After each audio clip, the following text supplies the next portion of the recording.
All right, cool. The picture that's Dan background, that's actually the inside of our booth. Yeah. Yeah, that motherfucker nice, boy. That shit lit. Yeah, that LED light changed too. So if you ain't heating up in that bitch, it's gonna stay white. Word. All right, we're live. We live? All the way Yo, live, baby. Yeah. all the way. All right, guys. This is another weekly review. Weekly review is the show. Dan, you probably need to close your door. Weekly review is our weekly live stream show where Chicagoans get together and talk Chicago shit. We talk current events. We talk pretty much everything that Chicago's talking about this week. Honestly, we also showcase different entrepreneurs and artists and what they do. We're about to get into a couple of things. We were doing a little bit of a little listening session for some that Dan was working on with the One Light crew. We're gonna have everybody introduce themselves shortly. First, I'm gonna get into this week's release. That's what we do every week. This week, we did a live stream over the weekend. Real popular live stream, just dispelling some of the bullshit about Black history and what we know about Black history. I'm gonna go ahead and share this screen with you guys so you can see. This is an episode that I did with probably the most, if not one of the most famous Moorish historians in the country, and he was just dropping knowledge the entire time. We just streamed this less than a week ago, and you see it's already got over 2,000 views. He's clearly saying something. One dislike. Look at this fucking hater. 136 likes, one dislike. That motherfucker's probably a Freemason. Sure. Probably meant to click the other bro. ones. Bro, we appreciate. Hey, whoever hated, we appreciate your view, my boy. They just wanted to be unique.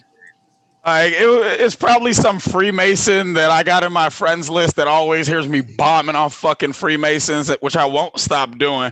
But definitely go back and check that episode out. The week before we did drop actually our first podcast interview with our new cam with this is the Saint Ick interview. This bitch Perry, sir, when you come through, this is how like it's gonna look a little bit better. That was one of our first times using it, but it's gonna look clean just like that. But definitely go check out the Saint Ick interview. I just ended the screen share. Now we're gonna get into a few things here today. First, we're gonna talk about let me have everybody introduce themselves. Perry, sir, since this is your first time here, why don't you go ahead and introduce yourself? Yo, what's good, everybody? I'm Perry V, aka Say Less. You know what I'm saying? Chicago born and raised all day. North Polian. Let's go. All right, and you, sir, are an artist. Yes, sir. I am. I rap and I sing, and I'm a crazy writer. You know, I do writing and everything. Okay, so everybody else has pretty much been here weekly, but I'm gonna let everybody else go ahead and introduce themselves. I'm gonna send you guys the link for the live stream in the chat, and if everybody could share it, that'll be ideal. We're gonna get into this shortly. Word. So yeah, Dan. Yeah, I was just gonna say what's up, y'all. I'm Dan, also known as Prophet. I'm an artist too. I be producing, rapping, making beats, engineering some of the Mogul Minds content. Yeah, I'm a musician, engineer. That's all. And this is one half of One Light Records that Vino was shouting out last week. Dan, we're gonna get into some of what you guys are working on shortly, and then Henry. Going on, family. You guys know me, Henry. You know, part of the Mogul Minds team. You know, I'm a personal trainer as well. You know, things of that nature. Entrepreneur. Just love to have good conversations. You know, philosophical conversations. Love to go deep. Love to just vibe with good people. You know what time it is. Mogul Minds, what we about. All right, Bruce, Luis, if you guys care to. Please. Oh, Bruce, go for it. Yeah, I'm Bruce Hawk. I'm a, well, you could say a painter, an artist. You know, I just had one of my pieces recently shared by Kevin Garnett. That's what's up. Actually recognized that shit, and you know, always been one of my favorite players. You know, straight out of high school. You know, but aside from that, I'm here in support of Mogul Minds, and And Bruce is going to be taking point on something new that we put in the works. We talked about before how we're going to be doing paint and sips. We've just come up with the first week that we're going to be doing these paint and sips is going to be Valentine's Day weekend. So everybody who, fucked up with your girl or didn't fuck up with your girl, whatever, we know that this day is for the girls. It doesn't really have shit to do with us. So come link. Kick it at Mogul Mind Studio. Let Bruce show you how to paint some shit while you get a little bit tipsy. It's going to be a good fucking time, guys. Let's do it. Yes, sir. Perfect. Luis, part of the network. Happy They to can't be tell, here. Luis, because they haven't seen you in so long. If you go back. I'm part of the OG squad. I'm going to be dedicating more time this year, so that was one of my resolutions. I had to take some time off, but I've been stopping here and there. But did you literally just hop on the podcast and say "New Year, New Me"? Yeah, exactly. Let's get to this. I'm excited to talk about this. I've been holding back. We are going to get to the music, Dan, but I did forget Luis got a hard out at 8:30, and the last podcast of the month is the only time, or the last live stream of the month is the only time that we can actually talk about any of the conspiracy stuff. I hold everybody off. So Dan, play like 1 or 2 minutes of these two tracks, and we're going to come back to the music portion on the back end when we get into Perry as an artist. Yeah, we could just play this one track, to be honest. I'm probably going to head out soon, too. But I interrupted it, so let's hear that track, Dan. It's cool. We already heard some of the first verse. YouTube, this is a One Light record. Dan is one of the owners of One Light Records. We have his express permission to play this music. Don't fucking pull us down. Yeah, so... Nobody say the children and they bleeding out their neck. And every single check another week that you forget. And every single song another feeling off your chest. And every single wrong another pill that you ingest. And every single day I just be praying it's a test. Always been tired of me. Yeah, always been tired of me. And I always been tired of me. Yeah, I always been tired of me. Make another song, no reject. B-side defect. To make the shit decent, I think I gotta repent. So within I reap it, tweaking on the recent. He can say it all, but they ain't hear a thing that he said. Watch the wheels turn and the train of thought deepen. The leaf still burn, but the smoke lost meaning. I remember yelling out, we crying, I was bleeding. Grateful that somebody that helped me, I was screaming. Now I'm here to be it as long as I can believe it. Sometimes I feel like I spent years without thinking. Like, is this really it? Or am I blinking? Phasing out to the forgotten places like I'm sinking. Say it with my chest, focused on the next verse. Trying to be the best that I can be enough the net worth. Fly from out the nest, I make it catchy, make the net worth. Ain't no time for rest, they sleeping on the floor, they neck hurt. And I've been coming out the measure. Gotta wait a little like wine gets better. I ain't never switching, I ain't finna hit the lever. No, I'm on a mission with the message every letter. It just takes me. And Dan, you produced that one too? Not this one, but I promise you we do make good beats too. Take a minute and That's gonna be so. Yeah, like that gunshot was in the beat already. Considered that way too ignorant. I'm waving while the minutes pass. Take a minute and won't give it back. Take a minute and won't give it back. Give it back. Waste a lot of thoughts with a little pack. You're gonna want to pause that, and then you can end the screen share. I don't know. Music the white people have been working on recently. There has not been an artist yet. You gonna end that screen share, Muff. There has not been an artist yet who has come to the studio and they weren't able to either find or create a beat for that artist. So Perry, I don't think with you it's gonna be any different. I think that they'll be able to definitely find some heat for you. So we can check it out. Play some of his beats later. Henry, you're low. Every time you talk, you're low. I think you need a headset. Am I low? Yeah, every time. All right, I'll get a headset. All right, guys. So a couple of things we go over. Usually we get into the current events, right? So I always make sure to post shit on Instagram when I know we're gonna end up talking about it. So one thing, I'm gonna hit the Instagram get you guys' thoughts on some of this stuff. Oh, but Luis, since you're only here for X amount of time, I know that there's a couple of things that you had to have wanted to bring up, but first, this Robinhood situation. You've been playing the market for a long time, or since I've known you at least, and I just started like maybe shortly after I did that episode. So I did a podcast called Global Economic Reset with this older cat. His name's John Truman Wolf. He's a financial advisor. Motherfucker's been on Fox News. He's in this world. He doesn't know how he ended up on my podcast. I don't know how he ended up on my podcast, but it fucking happened.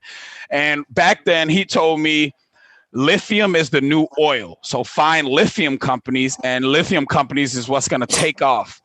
I purchased, I don't know, maybe four. I purchased stock in maybe four different lithium companies. Since then, each one has gone up. I think the lowest any of them went up was 86%. Some of them are like 123%, 111%. So there's money being made there. Now, There's Luis, always money being made. Always money being made. that's facts. Luis, I want to know a little bit more about what's your opinions on this whole Robinhood GameStop situation. Well, I think that people are just starting to realize what happens on a day in and day out basis, because this isn't one occasion, right? Hedge funds are essentially a staple of capitalism right now, where essentially they're borrowing shares, selling them in the options market, expecting and knowing that it's going to fall. However, retail investors purchase the stock or purchase the option thinking that it's going to go up, and they essentially make money, the hedge funds, just because they manipulate the market. In this situation, the collective power, The collective power, what? the collective power of retail investors beat the hedge fund managers, and now they're having a fit. So right? basically, the little They- niggas is now getting money, and the rich niggas don't like that shit. They stopped trading the stock on Robinhood and E-Trade. I'm not sure what other platforms. At least three, from what I've been seeing. It's essentially censorship of how you want to use your capital. So the same thing we've seen them big tech doing with, like, for example, I had to create a new Instagram today, a new personal Instagram page, because they just deleted my fucking Instagram because I was saying too much real shit. They literally you logged in and they said you cannot buy GameStop, you cannot buy this. When I logged in this morning, I went to go look because I kept hearing about it, and I wasn't gonna buy it because I knew the shit was fake and I knew it had to fall, but immediately it just told me like fucking, oh, certain stocks have been adjusted, or like you can't buy, or you can only sell, right? You can sell it if you got it, but you can't buy it, you can't do shit else. So they're basically, what if we had all decided our boy's company was failing, and then we was all like, you know what, let's all buy stock in our boy's company so his shit don't fail. We could do that, right? They're basically saying, nah, no, the fuck you can't. Because all these hedge fund managers have borrowed the stock, right?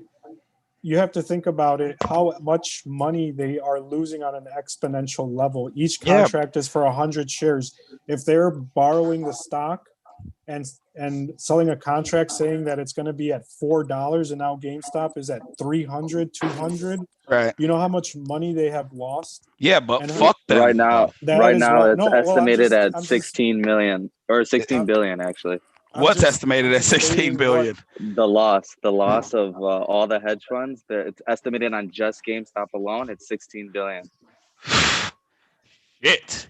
But in reality, that's just a drop in the bucket. Trillions of dollars are traded in the market day in and day out. So this is no different than QAnon. Why aren't we talking about QAnon, the obvious conspiracy that no one wants to talk about? We got so while we're here, it's still ongoing, but this is the we got a chance. Like I posted on Facebook earlier this week that QAnon and NASA are both equal parts PSYOP, except NASA gets $62 million a day. And QAnon for those of you, probably CIA. This is not a NASA hat. For those of you guys who don't know, this is not a NASA hat. This is a Mogul Minds original. All right. You guys can get all your NASA products at mogulminds.net. Luis actually did my exposing NASA episode. NASA, I think it's called NASA Heroes or Hoaxers. And long story short, we were just saying that the evidence, if you actually look at the evidence, these motherfuckers claimed that they went to the moon in 1969. And a handful of times, like 4 or 5 times, but from 1969 to like 1973 or 74, and then only under one president, and nobody's been back since. All I'm saying is go listen to the episode and use some critical thinking. Where the fuck have you guys ever known white Americans to go be like, hey, I like this shit is nice, and then leave and never go back? Exactly. So all that being said, that don't even sound like us. We would have been up there with casinos and hookers and all types of shit if they had really landed on that bitch, but they didn't because we can't. Now, all you gotta do is watch the footage of the landings. You know, that even shit goofy as fuck. Not take all the other shit he said out the equation, which is all facts. You know, take that out the equation. Just look at the evidence yourself, and you're just like, bro, stop playing with me. You know, that's how I feel. That's like. That's how we should all feel. Yeah, but it's common sense to me. But it's the not. The next thing that they're going to do is silver is what they're saying. They're going to actually let the value of silver go to what it's really worth because they've been driving it down. Right. So that's another thing that John Truman Wolf talked to us about in the podcast. He was saying precious metals and lithium. Because precious metal's not going anywhere. It doesn't matter who the fuck the president is. Now, I didn't know that they were driving the price of it down. What's that about? The price of any precious metal, right? Compared to fiat money. Right. Gold realistically should be worth a lot more. Silver should be worth a lot more because they've printed like so much money. Now, the scarcity of silver, you know, it's more beneficial to have silver, if that makes sense. So I was looking at ways to buy it and shit for the last couple of months, but since I'm getting ready to, move with the wife and everything, we're looking to get a house. I don't think that it's the best time for me to do that. But I did want to make sure that any conspiratorial talk that you wanted to get in, Luis, I want to make sure while we're on while you're here, you got a hard out in 30. What QAnon? It's a psyop, bro. It's looking like it was a psyop. It's looking like one of three. One, the plan is still ongoing. There are variables. 2, they got infiltrated and they had to shut it down. Or 3, it was a psyop, as you say. Like I don't see it any other way. Trump obviously lost. He's not in office. Mm-hmm. And any did you see him? He didn't put his left hand or his right hand, or he wasn't looking at north, or whatever little tiny detail. He's the president, dude. Like the people have decided, for whatever reason, this whole thing was created, right? Hey, did you know the Kamala Harris's husband used to work for Dominion? Yeah. Crazy shit. Look, how far do you want all of this to go? Or conspiracy theorists know what time it is out here, but really, we just have to kind of move because we're too caught up on timelines on when is certain things gonna happen. It's already happening. Whatever's happening is happening. Too many people have gotten this spiritual awakening that's going on. Nothing's gonna stop it because look, we gotta stop. Because even myself, we got to stop depending on other people to get us where we need to be, right? We like, Trump or whatever, the military. Fuck all that. We can do it. We can. This is the perfect time for us to like really gain our freedom back. Is in like just moving around like without having authoritarians telling us what to do at all times. License for everything. So really, we just have to start. Man, working, it's already happening. Whatever's happening, we got to start thinking for the future. Just like, how are we going to make our communities better? How are we going to move past when all this shit actually, takes place? It's going to happen, Luis. You already know what it is, bro. We just too caught up on when it's going to happen. Fuck it. It's going to happen, bro, because, too many of us are getting woke to the real world, you know what I'm saying? Yeah, I keep just to jump on what you said, Henry. I keep telling one of my buddies, he's in the army right now, and I keep telling him, I'm like, dude, I don't do a lot of guessing work. I don't do a lot of conspiracy theories. But lately, I've been thinking about some shit, and I'm like, dude, it's looking like there's gonna be a pretty big battle between left and right coming up like pretty soon. As far as everything's looking, I mean, you got even all this stuff that's happened with the stock market, and then it was just Now, Nick, this could be a unifier. I mean, maybe, but then you got something like, okay, Pelosi, I think she invested in Tesla last year in December. And then what, 2-3 weeks later, when Biden comes into office, he's establishing that everybody is getting like $4,000 or $5,000 in credits for taxes if you buy an EV this year. So she's gonna exponentially grow her investment just based off of that. So you have so many different things in the stock market that's getting like shown to light, and I just feel like I don't think it's going to unify. I don't think it's going to unify left and right. I think when the time comes, the big time media is still going to portray whoever is going to like rise up as the bad guy. And the media's going to be dumb people to follow it. The media is going to do that until the very end. That's factual. But that's why there may be no end, right? Yeah, they might just do this perpetually. It might just be a forever thing. But think about 360 million people. Like, how many people do you think are actually awake and looking around? I feel like there's still a lot of people that look at them. Is that how many people are in America? 360 million, yeah. I thought it was like 270 for some reason. I don't even know where I got that number from. That was like years ago, you know what I'm saying? But now the current census, you know what I'm saying? That's how much we have. Mexico only has 270 million? That's crazy. That's crazy. I thought Chicago had 3 million by itself. It does. I've never even met a Mexican that was an only child, so I don't even know.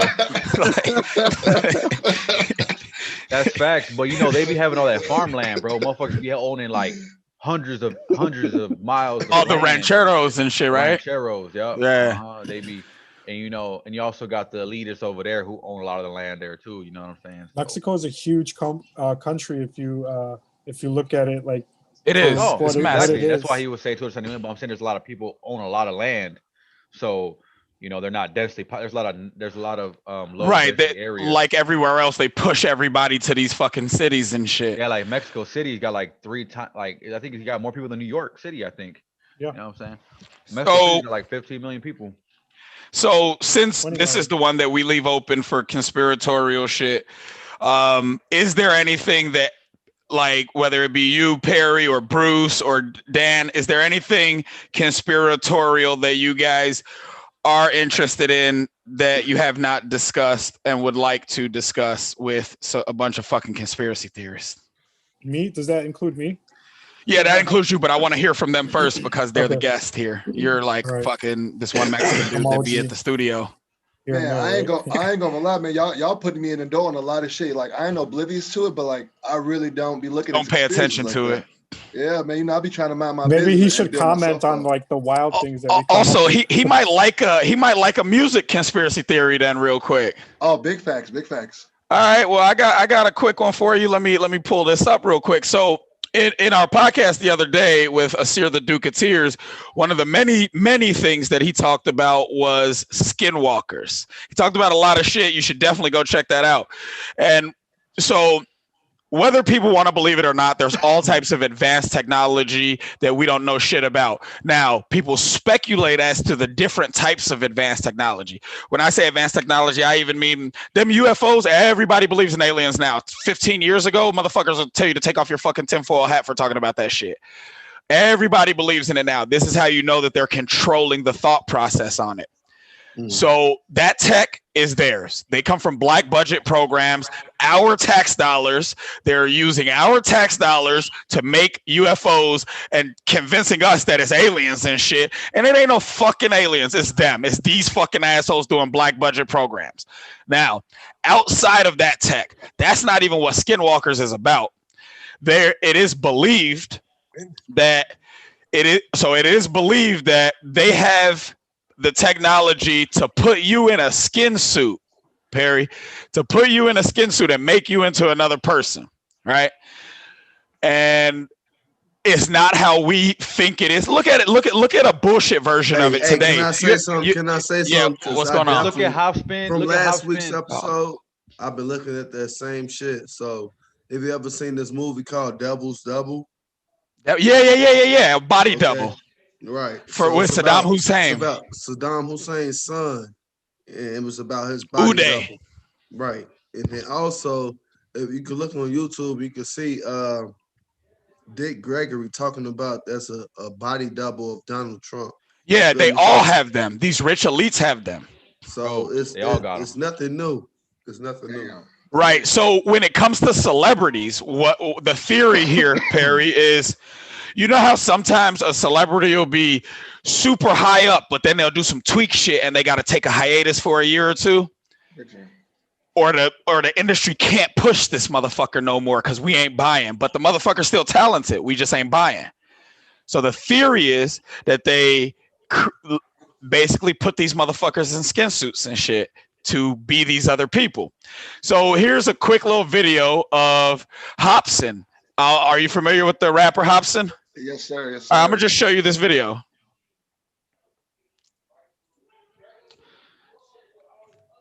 Can y'all hear it? Nah. No, sir. He ain't saying nothing yet. No, but no, we can't hear it. All right, I'm gonna stop it. Make sure y'all can hear it. So this is gonna be Hobson admitting that claiming that he's Gucci Mane, new Gucci. Wait, hey, so you ever seen that movie Surrogate? You mean like something like that? That was your Surrogate. Is that the one where they were basically in avatars? Yeah, I think it was Bruce Willis. Bruce Willis, yeah, with the avatars, yeah. So I don't know. I haven't looked into this. The first I've ever even heard of it was when Asir the Duke of Tears was talking to me about it the other day on the live stream. It's still a conspiracy theory that I have to dive into. I'm saying I haven't done the research, but that seems to be where the terminology Skinwalker came from. So I'm gonna go. This is a topic that you're talking about, bro. You know, I just was stranded in Indiana for a week.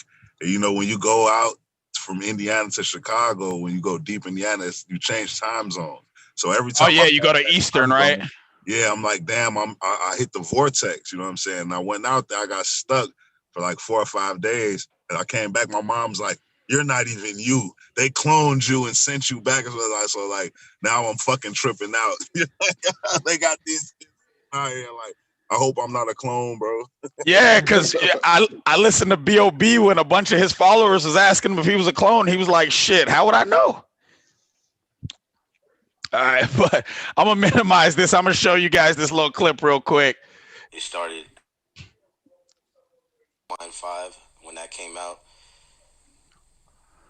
Because the song was so big, and then they told me I had to like kind of sacrifice something. They said you're gonna have to pay it back because you just put this information out there, and this is gonna put people in the wrong mindset of what we're trying to do in society. So they told me that if I don't do these list of things, then they're going to hurt my family or hurt people that I really care about. And they told me to go to this office. I asked them over the phone, what are they going to have me do? They said they couldn't tell me. And then when I went into the office, they sat me down in a white room. He was ready to take one in the poop shoot. Gucci suit. He's literally saying there was a Gucci bodysuit. And I said, oh no, please don't tell me it's what I think it is. They said, yeah, it's exactly what you think it is, pal. And I said, no, please no, not the Gucci suit. They said it's the Gucci suit. This is the only way that you can repay for what you've done. And I said, not the Gucci suit, please. And they said, it's the Gucci suit. They said, we've ran some facial recognition programs on you, and you're going to need to be this man, and you're going to need to also contradict whatever you speak about so you can create a balance in this scene of hip-hop that you're in, because you're the only one who can really pull it off. And I said, oh, man. So, yeah, they came out with this whole thing. Gucci Mane is actually, he's locked up somewhere, and he's still fat. He's still fat. This is a lie. He's lying. You can tell he's lying. So hard to take. There's no way. Hey, he could very possibly be lying, but we also have to keep in mind that Freemasons run this shit, and one of the tenets of Freemasonry and Satanism is they have to tell you what they're doing. Is how they avoid karma. Because if they tell you what they're doing, even if they say it was a lie that they told you, if they tell you what they're doing, then they don't catch the karma. And whether you believe in karma or not, they do. Yeah. He's not the only one. There's also whether that's Lil true Peep. or not. It's just that's what they do. Like I know they do that type of shit. So there's also Lil Peep and Bieber. Bieber. Yeah, they say Bieber, that's the same. Like that was Bieber was Peep. Play that one too. Shit, which is on conspiratorial shit. You should play that Yeah, they're like this one's longer, so I would just have to jump around in it real quick. But basically, they're saying that these motherfuckers look exactly alike when they're short from the time that they're children. Like this motherfucker looks like Bieber, facial structure and shit like that. There's like every year of their childhood life. That's hard to say with a baby like that because like half babies. Dan probably looked exactly like that when he was a baby. So that's hard to say. So, but even as they get older, it does the same shit, right? So. Hey, so who is they? They talking about the Illuminati or some shit? Who is they? So it's the controllers. It's not necessarily I don't believe in an Illuminati. I don't believe in any one group that controls shit. And I'm saying that as a conspiracy. One of their many names. There's one of their many. Right. They like to be called a cabal. Yeah, I was gonna say like when you say you don't believe in the Illuminati, are you saying you don't believe that it is just the Illuminati, or you don't even think that they exist? I don't believe that there's a group called the Illuminati. What it is their name. Hold on, 150 years ago. Hold on 1 second. So there's a book called Money Mafia. It was written by the ex-Canadian Minister of Defense. He's like the highest fucking military motherfucker in Canada, which it's Canada. So how much does that mean? But still, he wrote this book called Money Mafia, and in this book, he was like, he don't believe in the fucking Illuminati, but what he does know is there's the Council on Foreign Relations, the Trilateral Commission, the Bilderberg Group, the International Monetary Fund. And these are all groups where billionaires get together and literally decide world fate. These are the motherfuckers who own the fucking record companies, the highest motherfuckers, the motherfuckers that none of the rappers and artists and shit meet, the motherfuckers who are sitting in the boardrooms like, why isn't that motherfucker making me more money? These people decide the fates. Yeah, they meet once happening. a year in Switzerland. They meet in California, Northern Cal. What's it? What's the cove? What cove is it called?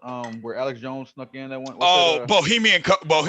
Bohemian Grove in Northern California, and they meet in Switzerland. Once, like it's known, like it's not like it's public information knowledge. That it happens. So I don't believe these niggas are all like I'm the Illuminati, but they move in these different groups together because the groups overlap. Like motherfuckers might secret societies, if you want to, give them a term that I would put them all under that umbrella as secret societies that are working against the people trying to build towards, them running everything. Like they pretty much run everything already, but they trying to like literally like kill us off and, just kill us off.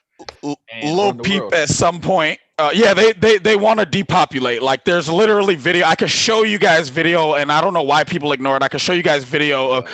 So this is Lil Peep tweeting Justin Bieber. They had some weird like Twitter relationship. I guess they were trolling, but like this is apparently Lil Peep without face tats. That motherfucker looks like Bieber.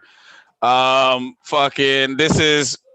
I don't know, one of them as a kid. I remember dude was talking about all this shit, but then there ends up being and then I guess marshmallow peeps are fantastic. Like this is Bieber before Lil Peep was ever heard of. He said that his favorite candy was those marshmallow peeps. He said that shit on Conan.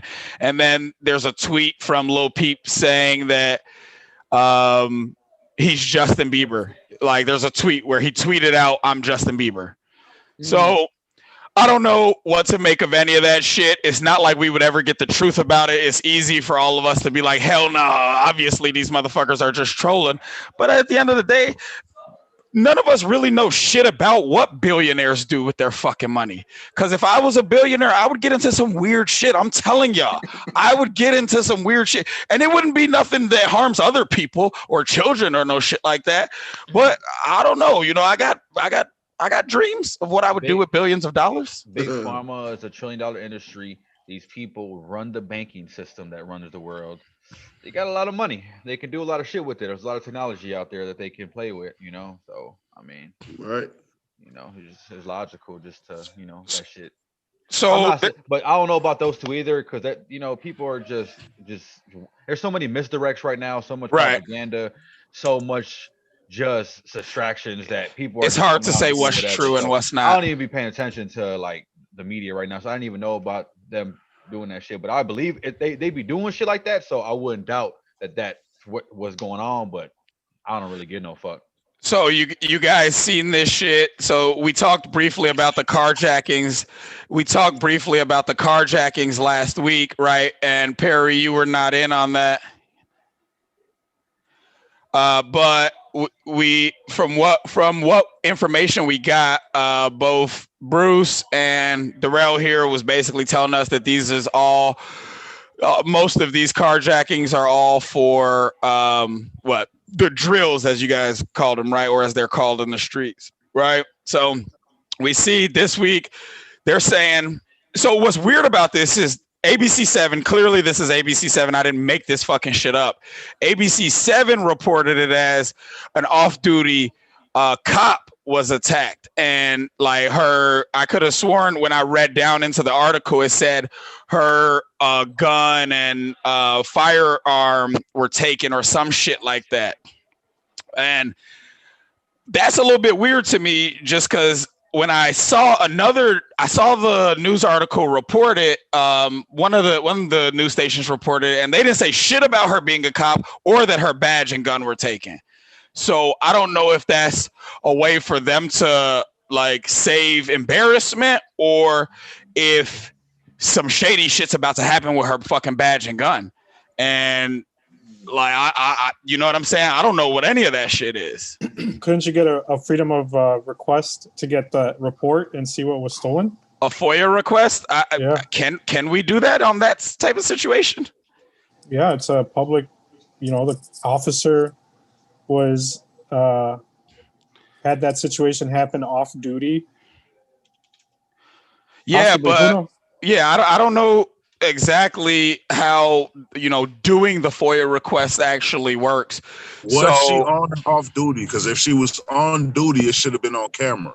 I'm about to find it right. No, I'm fairly certain she was off duty. I'm Off fairly duty. certain she was off duty. It was in the Kenwood neighborhood. I'm about to go find the video right now. The fuck was she doing While with you her find it- badge and gun off duty, walking around the hood and shit? Well, that's a good question. While you find it, I want to also bring up Yes, sir. an hour after Biden was sworn in, Arizona admitted to the fact of fraudulent activity with voting. Is that true? Yeah, Virginia. Send the link. I'll also- share it. Virginia Hey, also. send it to my PM. I'm getting cussed out about this Biden shit. Virginia also said that the laws that they enacted were unconstitutional because they weren't part of the governing body, something along those lines. So I think we're going to see a lot, and it's going to happen in the first quarter because of the ongoing stock market. We also have to keep an eye on that. It's all you have to keep an eye with the money situation. I think that's a good gauge. Once money is like worth nothing, or gold goes all the way up, or all these stocks you see start rocketing up, you know there's a crazy amount of volatility. So just keep that in mind. Distractions. You said the key. You said the key right there. Just follow the money, and everything's gonna come together real quick. That's usually how it happens. We've been following this for a minute. They're coming out with this DOJ bullshit for Biden. Look, 3 or 4 months ago, we had somebody got a lot of background noise. I don't know if it's TV or what the fuck it is. But we made a whole episode shitting on Biden, you know, and talking about some of the things that they're going to bring it up. Do you remember the name of that episode? Trump racist. Yeah, Trump versus Biden. Who's more racist? We did a whole episode shitting on this man. But like with receipts, we got the receipts on there, so you know. Yeah, we also talked about how his brother, and nobody still talks about this to this day. His brother literally, all right, so you've heard of Epstein and his pedophile island and all that fuck ass shit that was going on. Joe Biden's brother owns a portion, just a portion of an island. Because if you look this shit up, it'll be like debunked. His brother don't own that island. He never owned an island. He owned a little bit of land on an island, but this island used to be a submarine base, and it's 9 miles away from Epstein's Island. Epstein's Island also has a submarine base. Just check out that Biden episode we did. We got all the receipts. We got New York Post articles like that they had released talking about his son doing what he was doing. As soon as Epstein got arrested, his brother sold his portion of the island. Why? Why you sell when Epstein get arrested? Because you got a fucking island 9 miles. You got a motherfucker. You guys are trafficking kids. Like, that's why. Like, it's pretty goddamn obvious. Like, if that was all the evidence that the feds had on any of us, we're going the fuck down. Like, they're gonna find the evidence. So this video right here has the article in it. So I'm gonna go ahead or we were talking about that the carjackings continue and the cop. Chicago, all within just a few hours last night. They're the latest in a surge that is. A surge, guys, has been plaguing the city for months now. Since January 1st. That's more than 5 a day. Add to the growing list. It happened just after 10 in Westtown on Washington Street. A man was delivering food when another man in a silver SUV got out, pushed him to the ground, and took off in his car. The man was not injured. Hours before, around 9:30 North Kenwood near 44th and Ogenwald, a woman was getting out of her car when 4 guys with guns got out of a red vehicle and took off in a red car they arrived This in. is the story that ABC7 reported as. This is the same picture and the same area that ABC7 reported as a cop. So took her phone and purse. She wasn't hurt either. Then around 8:30 on West Granville Avenue in Edgewater, a man Right was in the neighborhood, guys. Right up north. near his car when 2 guys approached him. One of them. Hey, guys, what's 1500 West Granville? Isn't that 1 block east of Clark? Isn't Clark 1600? One block east of Clark? Yeah. All right, so basically this is right by Sin High School then, right? This is right. Yeah, no, this is right by Hay School, actually, I think. Right, yeah, yep, right around there. If it's east of Clark, yeah, this is just fucked. Showed a gun and that's told right in the man to neighborhood. give him his car keys. The man did, and the 2 guys got in his car and drove off. He wasn't hurt. That's the positive. Well, I mean, at the very least, I guess we could say at least they're not killing people and shit like that for the cars. You know what I'm saying? Because what happens if you come across a motherfucker who that's their whole livelihood right there, and they're not trying to give that shit up. So one, I do believe some of these carjackings are happening, but also on some conspiratorial shit. They have to push. We know with the media what their agenda is at all times. One, to make our communities look bad, look shitty at all times, no matter what.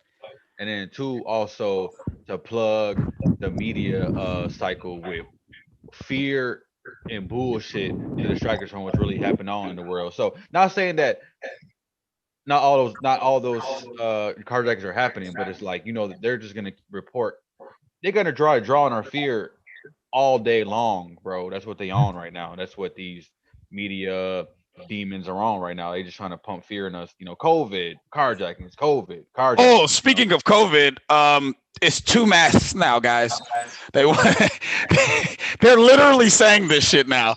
They want people wearing 2 masks now. 2 masks. I seen posts where they were trying to make people wear 3 masks. Look, it I'm said like 95% like accurate or like. I'm certain people are gonna think that I'm lying, Dan, and people are probably gonna think that you're lying. So I'm gonna pull up on ABC's website where they're literally saying, "Could 2 masks be safer?" Where is this goofy ass shit? So on the carjackings though, before I pull that up, Perry, Quick, Vino, any opinions on any of that? You guys got any opinions on the carjackings happening all over the city? No, not really, right? It's weird. what can you do? Share, you know. Yeah, When you facts though. when you add in that story with the cop and the badge and all that, the first thing that come to my mind is there ain't no stop and frisk right now, and these people want a reason to be pulling over 4 black men, and like that's the only thing I could think of right away. Like it just seems like a setup. Yeah. Right. So keep in mind, this is not a story that I made up. So everybody can see, this is clearly ABC7 off-duty female Chicago police officer carjacked at gunpoint in Kenwood. For those of you guys who don't know, like that area, that's a area like not super far south and is pretty as east as you can get. Community activist says, "Who's this?" Right, and yeah, who's this community activist? But this is the same. Is this not the same from the video? This is the same image from the video that we just watched. So they're clearly, it's the same story. Which one is true now? Bro, isn't ABC News the same news that that show like like overrun New York hospitals because of COVID back in like April? Oh yeah, they did get caught. It was really in Italy. It was like really in Italy or something. Yeah. So real quick before I head out, I just posted a article. Arizona is posting or proposed a bill that would overturn the election results for Trump and would give it to Trump. Just so if that picks up, then that obviously is going to bring other states to probably follow suit. The bill would go retroactively. So whatever electoral votes that Arizona had, they would probably go to Trump, and then that would probably cause other states to follow suit. You know what I mean? So I'm trying to click on the shit that you sent me, but it's like fucking. So I don't know. It's trying to make me sign up, which I'm not gonna fucking do. So the representative Shauna Bollick says your vote shouldn't count, and it's only they want House Bill 2720 would allow the legislature to veto your vote. And they're talking to Arizonians, Arizonites, whatever you want to call them. yeah, Shauna Bollick says your vote for president shouldn't count. Whatever. This is an opinion piece though, so people are gonna take it how they take it. Bollick is married to State Supreme Court Justice Clint Bollick, who also proposes a variety of other bad ideas in her bill. Well, I mean, we've already seen it. The evidence came out, and if you want to do a full Scarecrow's Wish episode on all of the voter fraud that actually did or did not happen, conspiracy fact versus conspiracy theory, right? Right. Allegedly, the conspiracy fact versus conspiracy theory. Like I said, the dude who created QR codes literally was in front of the Georgia Senate. I saw it with my own 2 eyes, and he said, "I'm hacking into the voting system and changing votes right now just to prove it can be done." He literally did it. Like, but they said that, that couldn't be done. Whatever. We're not even gonna. That's a whole. I'm way past that already, bro. Yeah, like I've done too much. We know too much fucking. We know what time it is already. Too much, sir. I don't even be. Hey, little secret, guys. Your votes don't matter. With that said, it's been a pleasure, guys. You guys take care. I will be in next time. All right, this is a weekly live stream. Appreciate you, Luis. Be safe, sir. I'm gonna move on to one more, and I was not trying to harp on cops. I really was not. This is just how the stories played out this week. So I'm gonna play one more clip, see if I can get you guys' opinions on this one. This one's a real short one. I posted this on the Mogul Minds Instagram page. Yes, sir. That ain't got no guy. That's our kid.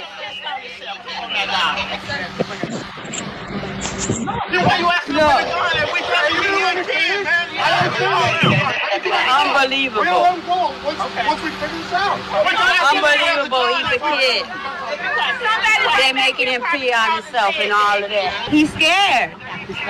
Listen, we gotta call a person with a gun, a juvenile, all blue. We get out the car, he starts running. That's why he's in handcuffs. They scared. Y'all killed his cousin. Why not run? They out there. I understand. Don't you know? Oh my God.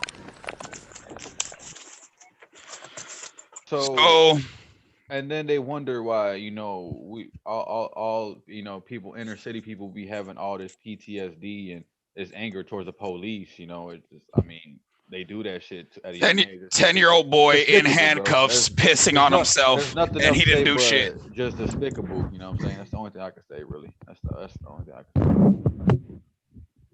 Anybody else? So yeah, I mean, I think what I just wanted to say is that's not really like evidence for defund the police. That's evidence for you got to make their fucking academy like 2 years type shit. Like you got to put way more money into that shit to train them to understand that that's stupid as fuck.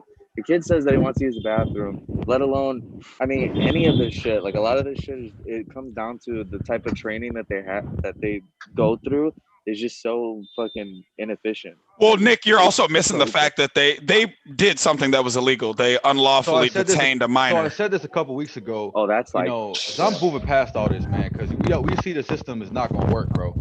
When we get our own communities, bro, the family should be, or the community should be able to put hands on these officers in the public eye. There's no situation in which that works out right now, so it's not even rational to go down that whole line of thought. But the line of thought that we should be focusing on is what it don't matter. Like shit, there shouldn't be homeless people. Nobody should ever starve. I understand that shit should be a lot of ways. I'm just saying that if we talk about what's actionable right now.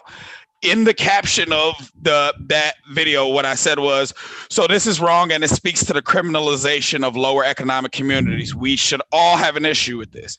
We think that all police should have to carry that personal liability insurance that we have been talking about, right? Because if we drive that point home in the minds of the people, we're gonna push one of these fucking politicians to make that stand. As soon as these motherfuckers have personal and professional liability insurance, then every time they fuck up like this and they get a new complaint filed on them and a third party review of what exactly it was happened, their premium goes up every rip. And eventually they become too expensive for the insurance companies to carry them. But it goes beyond that. The reform needs to happen super like really deep within that system, because there's they could even wait 2 days to give their side of the story after they've already read and reviewed what complaint and shit. The complaint is. So I feel like that in and of itself, like it shows they'll make it where they're not guilty. You know what I'm saying? You have all these videotapes of like chiefs saying like, okay, this is what happened. So, you know so here's the issue there. The issue there is internal affairs. It's police looking into police right now. Insurance companies there's no benefit to them doing that. You see what I'm saying? That's why it's third party, because their internal review, the insurance companies have people who literally don't benefit from like helping out shitty cops. You see what I'm saying? So it's not going to be your story versus their story and the cops looking into the cops. It'll be your story versus their story, but then there's a third party reviewing it. We can't assume all cops are guilty of every fucking complaint.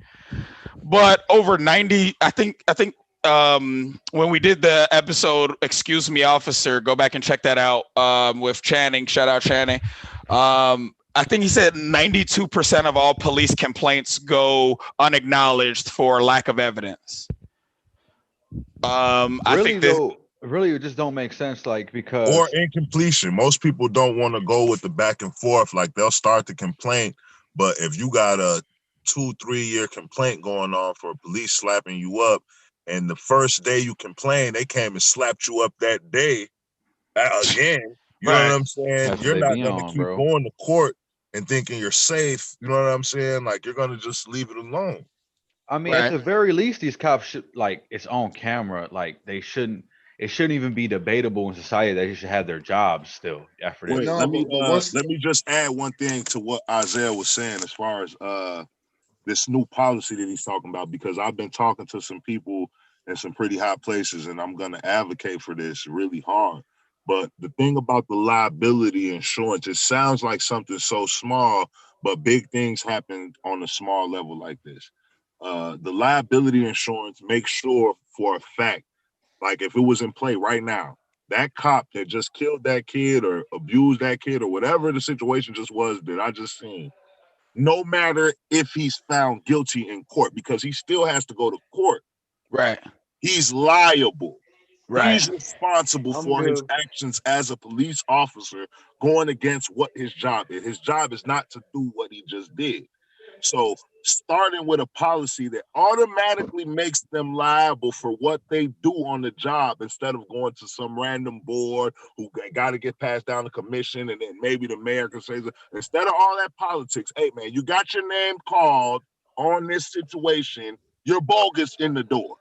You know what I mean? We're going to address how bogus you were at court, but you're going to pay this fine. You're liable. Like this is on the record, adjustments made right away because this should not be happening.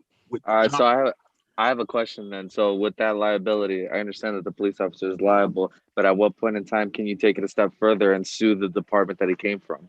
When you can actually prove liability. Without the policy, right now we're just screaming rhetoric. There's no information, there's no documentation to prove what we're talking about. So you're saying the time is as soon as the insurance company drops this motherfucker.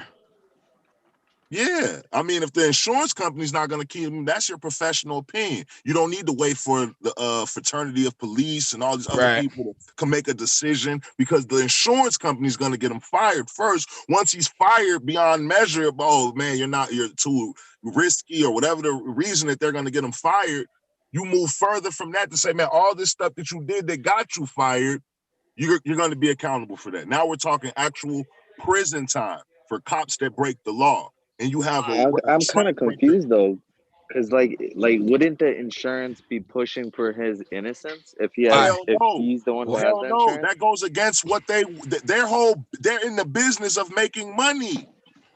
Yeah, so why would they push for? Because his premium's gonna go up no matter what, because they know he's a fuck up. You see what I'm saying? They would have to pay for it. Like they would have to pay for. Let's just say if a police officer did something. It's not no. Yeah, I understand that point. But like, let's just say I'm suing the cop for a wrongful abuse of power or whatever the fuck, right? Now I'm going to sue him and I'm going to have to go through his insurance. So then his insurance basically is going to fight me just the same as his union's going to fight me. No, when you're suing him, that's something separate from his insurance. You filing a claim against this motherfucker after however court goes, when he gets the report, however they ratify the report, there has to be some type of third-party investigation because the insurance company has to figure out, as an insurance company, we got to figure out one or two things. Okay, is it how the motherfucker that we insure says it was? Because just like with car accidents, people lie all the fucking time. So they have these independent people investigating shit to see if just insurance fraud. They send people out to see, like they'll send people to stalk you to see whether or not you're fucking lying, see what type of person you are. So I would imagine that they could do the same to some degree, because why would you continue to insure a cop and say that this motherfucker's innocent when he's continuously fucking up, or he shows, in comparison to all the other cops that you insure, he shows a pattern of behavior? So if you don't raise his premiums, right? That's raising his premiums though. Like I feel like you guys. So how many times can you raise? Do you think an insurance company is going to raise this motherfucker's premium before they say, no, he's going to cost us too much money? That's not the question. Okay, look, if the insurance drops him after that, that doesn't matter to me. What matters to me is what you guys are claiming, in that the insurance, his insurance that's supposed to defend him is going to now go for him as if it's kind of like the insurance is on my side. No, it wouldn't be like that. Like okay, the car accident example, right? My insurance is going to claim it was your fault. They're going to take my side initially, right? Your insurance is going to claim it was, you get what I'm saying? Like we're gonna go back at each other. My insurance is gonna defend me. Listen, that's if it's an accident. If you're a cop, you don't accidentally shoot a 10-year-old. You see what I'm saying? It's a big difference. Yeah, but that's not. You're not giving me a compelling difference in terms of legality. So Nick, you're saying that you think that the insurance companies are gonna look out for the cop. Yeah, for Here's the sure. I issue. mean, look, Here's the liability, even with doctors, the insurance that they have to go through, it's the same thing. The insurance will defend them. There's a separate entity that's coming after them on whether or not they did, malpractice or whatever. But their insurance is defending them. Their insurance makes sure that they have a lawyer and shit like that. So wouldn't it be more like even harder? This is obligatory insurance that the people are requiring these police officers to have. So the insurance company is there to make sure people get compensation if their rights are infringed upon. The insurance company is not there to protect this cop. I actually sent a message out to Edwin because Edwin actually owns an insurance agency. Shout out Winmore Insurance. Go check them out, winmoreinsurance.com. But this was an idea that sprouted from conversations that he and I were having, and it was an idea that he actually came up with. So this is why I wanted to see if he'd be able to hop in and elaborate a little bit more, because I think you're kind of looking at the insurance thing from an odd perspective, but it's really just because of the way that you understand insurance, and I understand. Exactly, I get that. And one thing I know about insurance companies, man, your premium goes up regardless. It depends, right? Like if the first instance is probably not going to go up. Second instance, it will go up. But look, it's exactly like you said initially. I think the beautiful thing about what your the plan is that, like, let's just say he has like 4 instances and his premium goes up so many times, even if it's always considered not his fault, they still will drop him. And if you make it where he needs that insurance to practice, right? Yeah, I think you might have missed a couple of calls where, that was one of the things that we said. Like they become too expensive for the insurance companies to carry. And then nobody can hire them because you would have to accompany that with that national registry, because I think to date there is still no national registry. So you fuck around and clap a kid in Chicago as a cop, and then you could fuck around and move to fucking Denver or some shit like that and become a cop again. Yeah, that's true. So it would need to be accompanied by a national registry, but we got to get fucking to step 1. You know what I'm saying? And I don't necessarily know that we're there yet. Did anybody else have anything on this topic before I go to the next one? Vino, we cannot hear you. It looks like Vino's saying, can we hear him? And we cannot. But I was just gonna say that, you know what I'm saying? I think at least that step, whether it works or not, we need to give it a shot, because the just the fact that they're held liable in some other way aside from whatever other systems are in place, it's a step forward. You know what I'm saying? So I think anything aside from the way we got it right now could be a step forward toward whatever that system that does work ends up being. And I just want to add about like some of the work that I'm doing as far as organizing. For those who don't know, you're a community organizer, right? Yes, sir. I'm a supervisor of the violence prevention team, CP4P, Communities Partner for Peace. But we got a saying: if it's not documented, it didn't happen. So in my work, we in street outreach, we tend to be involved with like so many different gangs and different areas and different communities, and so many problems that it's hard to tell when a problem's resolved or when you help somebody or what's going on. So we have this database where you have to document the work that you're doing so that the funders can understand what they're paying for, what their money's for. You know what I'm saying? So you might have did 100 mediations, saved 2 lives, had a peace treaty, but you just called it a day at work because you were out there with your guys. You probably had some juice. You probably did a lot of stuff just based off reputation. But if you don't document that in the computer a certain kind of way, then it's almost like it didn't happen.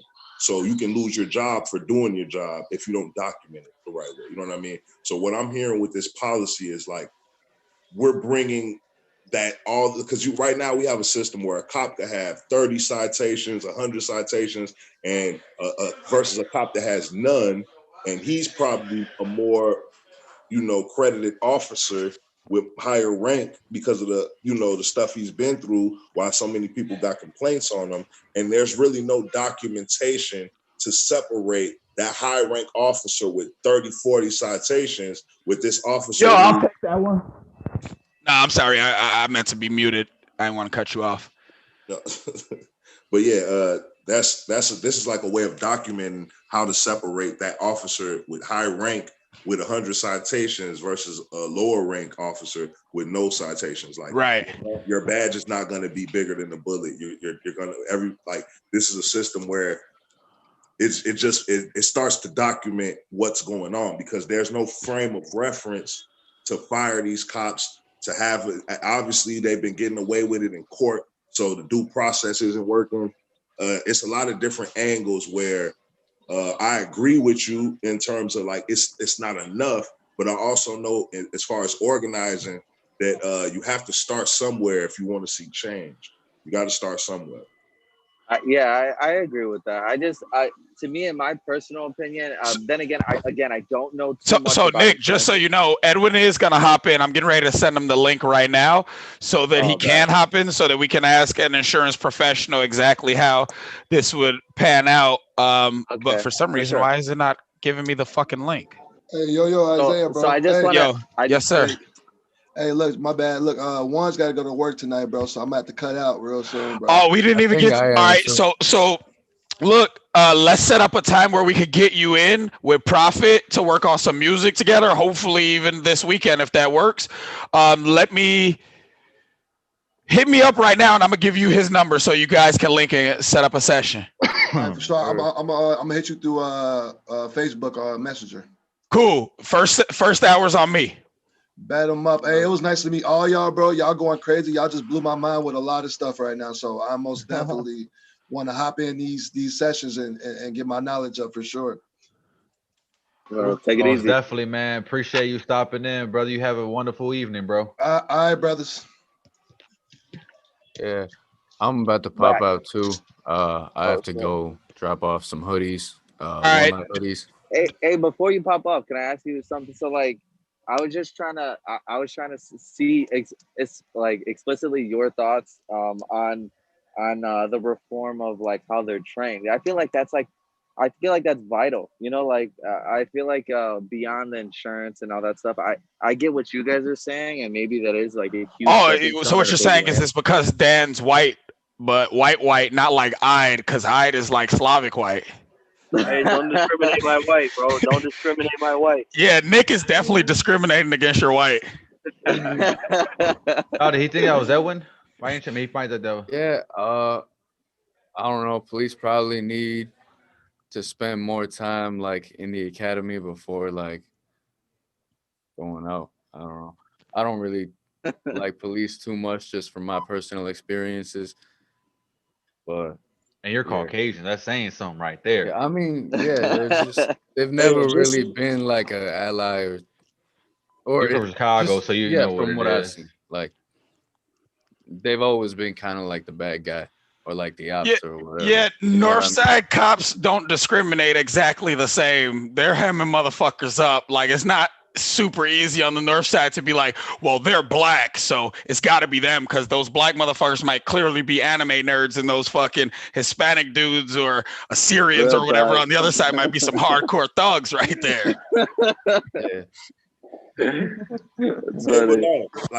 Anyways, on that note, they don't even have a segment for mental health. So, like, if you got a mentally challenged relative, just leave that up, Dan. Leave that up. You could just bounce. Just leave that up. Otherwise, you'll shut down the whole meeting. Go ahead. I'm sorry. Quick. Go ahead. What you were saying, Darrell? Like, if you got a mentally challenged relative, and a cop comes to try to deal with them, like we had like the Laquan McDonald situation, they could have 3 years of police academy training, and the same situation would still happen. You see what I'm saying? Right, because they don't learn de-escalation and shit like that. Exactly. Yeah, but to a certain extent, but that's exactly what I'm saying. So if you have the reform, like where their training is longer and they have more, let's just say, hand-to-hand combat experience instead of, you know, weapon experience. Like I'm not saying to take away from the weapon experience, but No. That's a good idea too. more. They talked about that on Joe Rogan's podcast with Andrew Yang. There's a certain amount of jujitsu. You know, jujitsu is using your opponent's momentum against them. And there's a certain thing called cop jitsu that Andrew Yang was saying all cops should have to learn how to non-lethally take motherfuckers down. Nick, I agree with you. I think it goes beyond, you know, that is the insurance professional Edwin there. Yeah, Edwin, he thought Dan was you. Oh no, this is I'm not gonna get on camera right now, but that's cool. I mean I think it raises more than just, you know, the non-lethal approach. That's all great, but when an individual is confident and walks into a room with confidence and is aware that they can handle themselves, and if someone comes at them, they're confident that they'll be able to take them down with their bare hands, I think it creates a different approach of the way that they speak to people, the way that they communicate with someone, if they're trying to, you know, arrest them or if they're trying to question them. I just think it just builds a different rapport when you have martial arts training and when you have some type of hand-to-hand combat training. So are you agreeing or that only works if the cops are scared? So if all these cops who've been killing all these people, unarmed people, poor people, I don't want to just say black people, you know what I'm saying, disenfranchised people, if all these cops that's been killing these people are just scared, right? Then, yeah, that will work. But if they're racist or bigots, or if they're just but I mean, well, that's my point. But I mean, even that statement alone creates this like this huge shadow of, all right, so what percentage of them are racist? And I think to get down to the middle of that is going to be extreme. Is not going to be easy, quote unquote. But I think if they have that hand-to-hand combat and they come in with that thought process, it's like, well, now you don't have any excuses. I was just about to say that. I was just about to say that it's the same thing with like boxing, right? They register their hands as lethal weapons. So at this point in time, if you create a system where they have great hand-to-hand combat experience, right? At that point in time, when they draw their weapon, they have to know for a fact that they can claim that they were a fear for their life, because, you know, taking down somebody that's just maybe slightly taller than you, or, you know, like what was that kid that got shot? The 18-year-old or 16-year-old that was just tall as fuck. I do at some point want to get back to the initial question why Edwin hopped on, because I don't think he heard that yet. He kind of hopped in the middle of the conversation. But go ahead and finish your.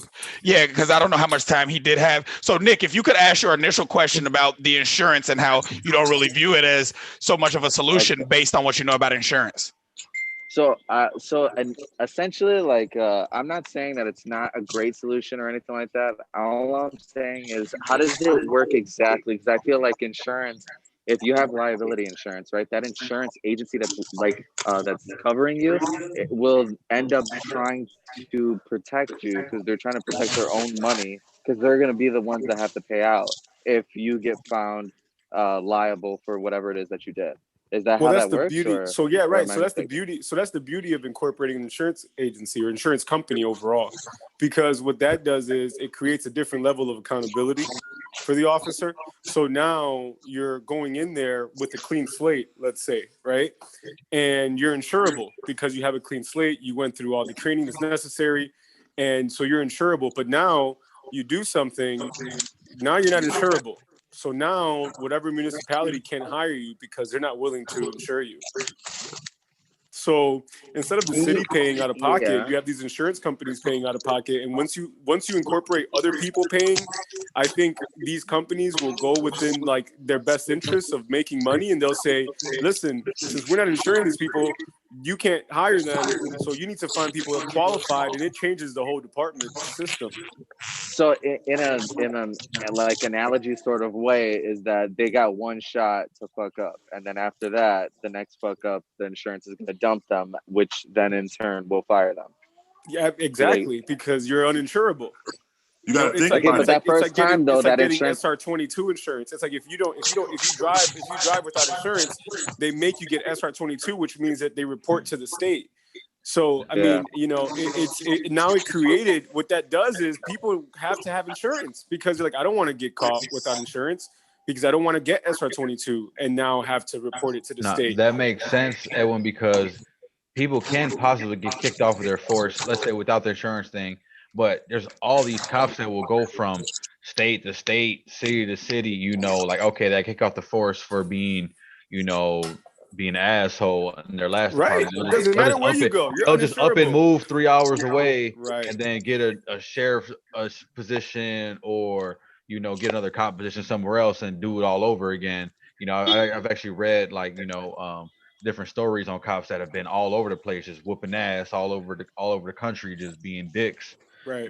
So with the insurance thing, that would make sense where it's documented. So no matter what they go, that insurance thing will follow them because they've had huge, Right, that motherfucker needs to be a security guard. You can't be a cop. It doesn't matter shouldn't where even you be go. a security guard. You shouldn't even be a security guard. That's my point. You've had too many claims. You can't even be a security guard. You can't be anything that has to do with like handling people in this. Right. Maybe you should be in jail. Maybe he should be in jail. Right. Yeah. Right. Well, I mean, I think it adds that level of because now it's like, man, this company's paying all this money. We have more proof of the piece of shit that you're being, so we're gonna have to lock you up because all around it's not safe to have you out in public.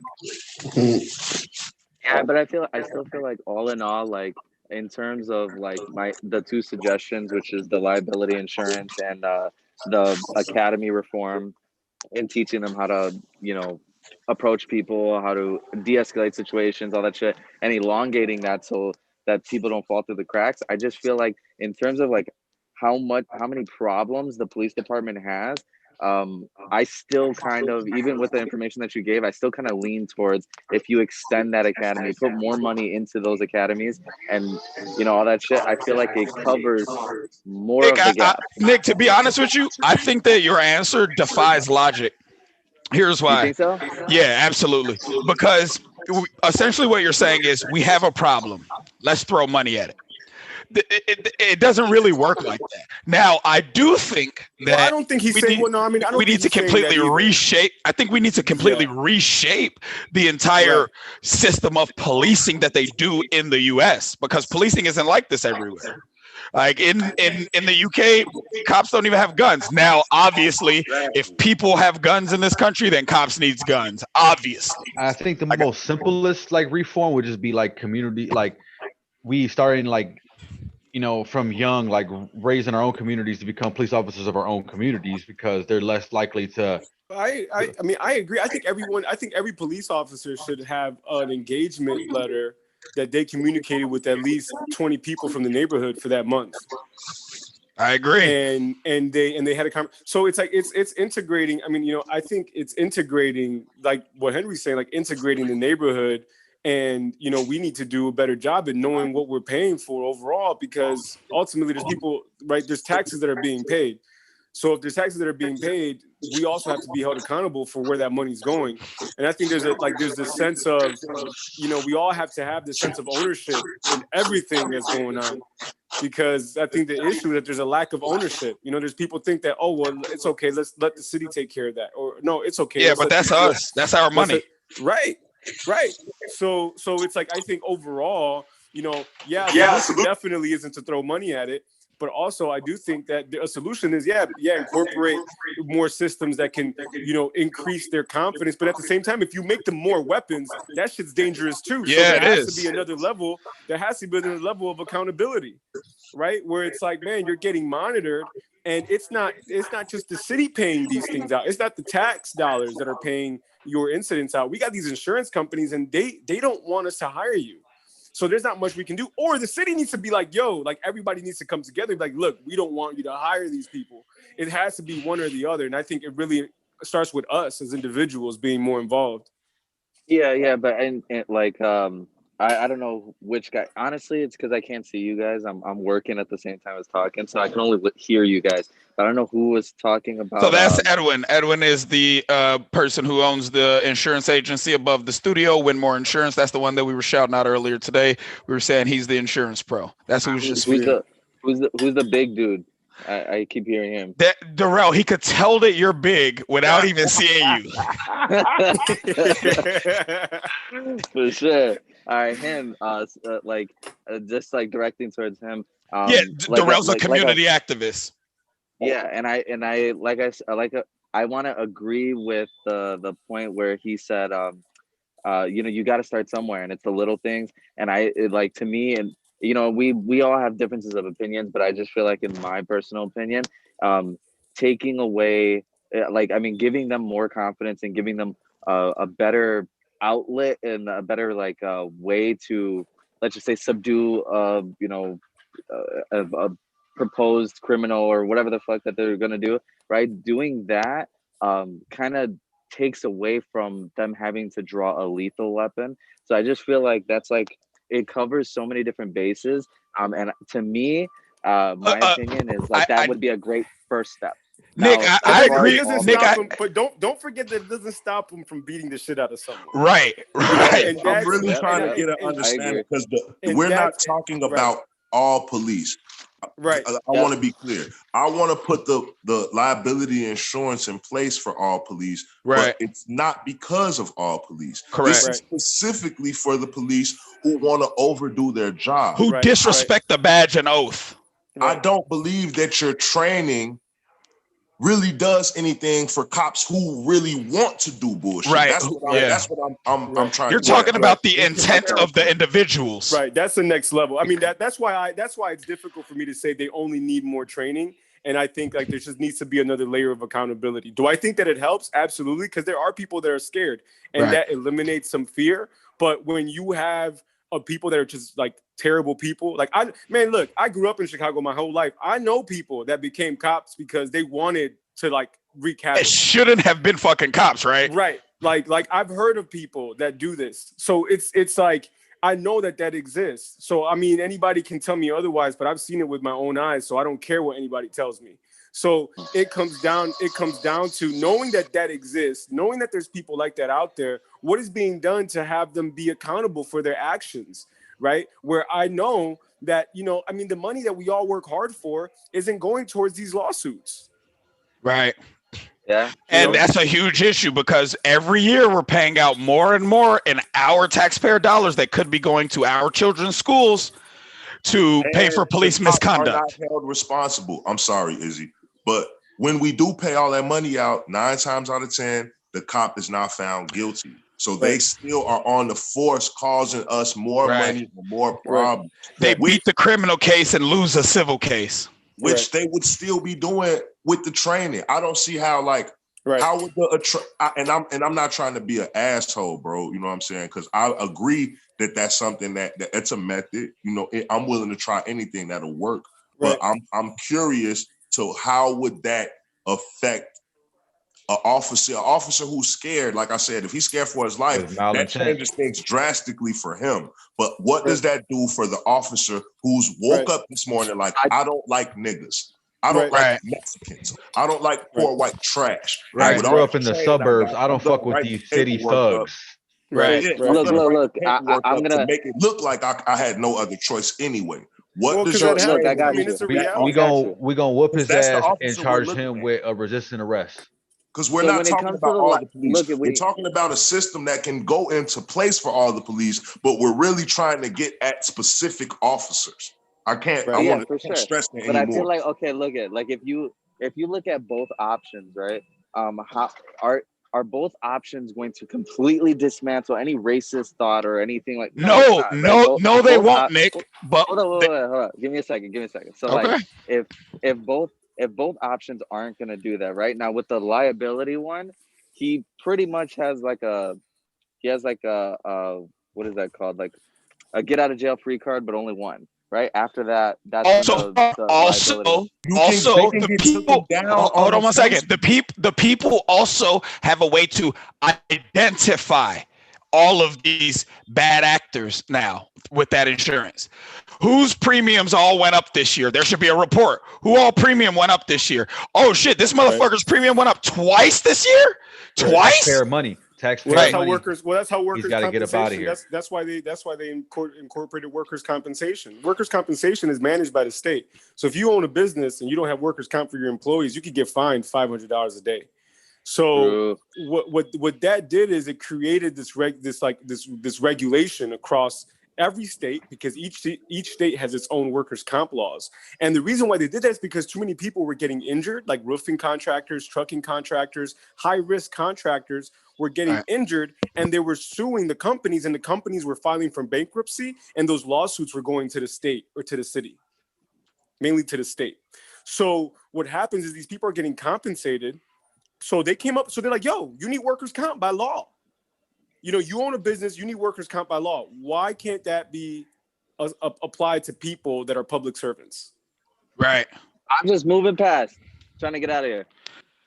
Right. So that's a good. Hey, Yeah, Ide, Ide is saying something. It looks like he was finally joining the conversation, but we can't hear him. I gotta run, you guys. Can you hear me? All right, Edwin, take it easy. Be safe. Ide, we can hear you now. I just want to ask Edwin before you dip off. Yeah. Hey, I want to ask you, just the fact that they're public servants, right? That all their salaries are paid by tax money. How does that affect workers' comp and that whole situation? Well, that's ran through the most likely. I'm pretty sure they do the state. They do it through their own. It's like the government. Okay. So yeah, if those they have a fund.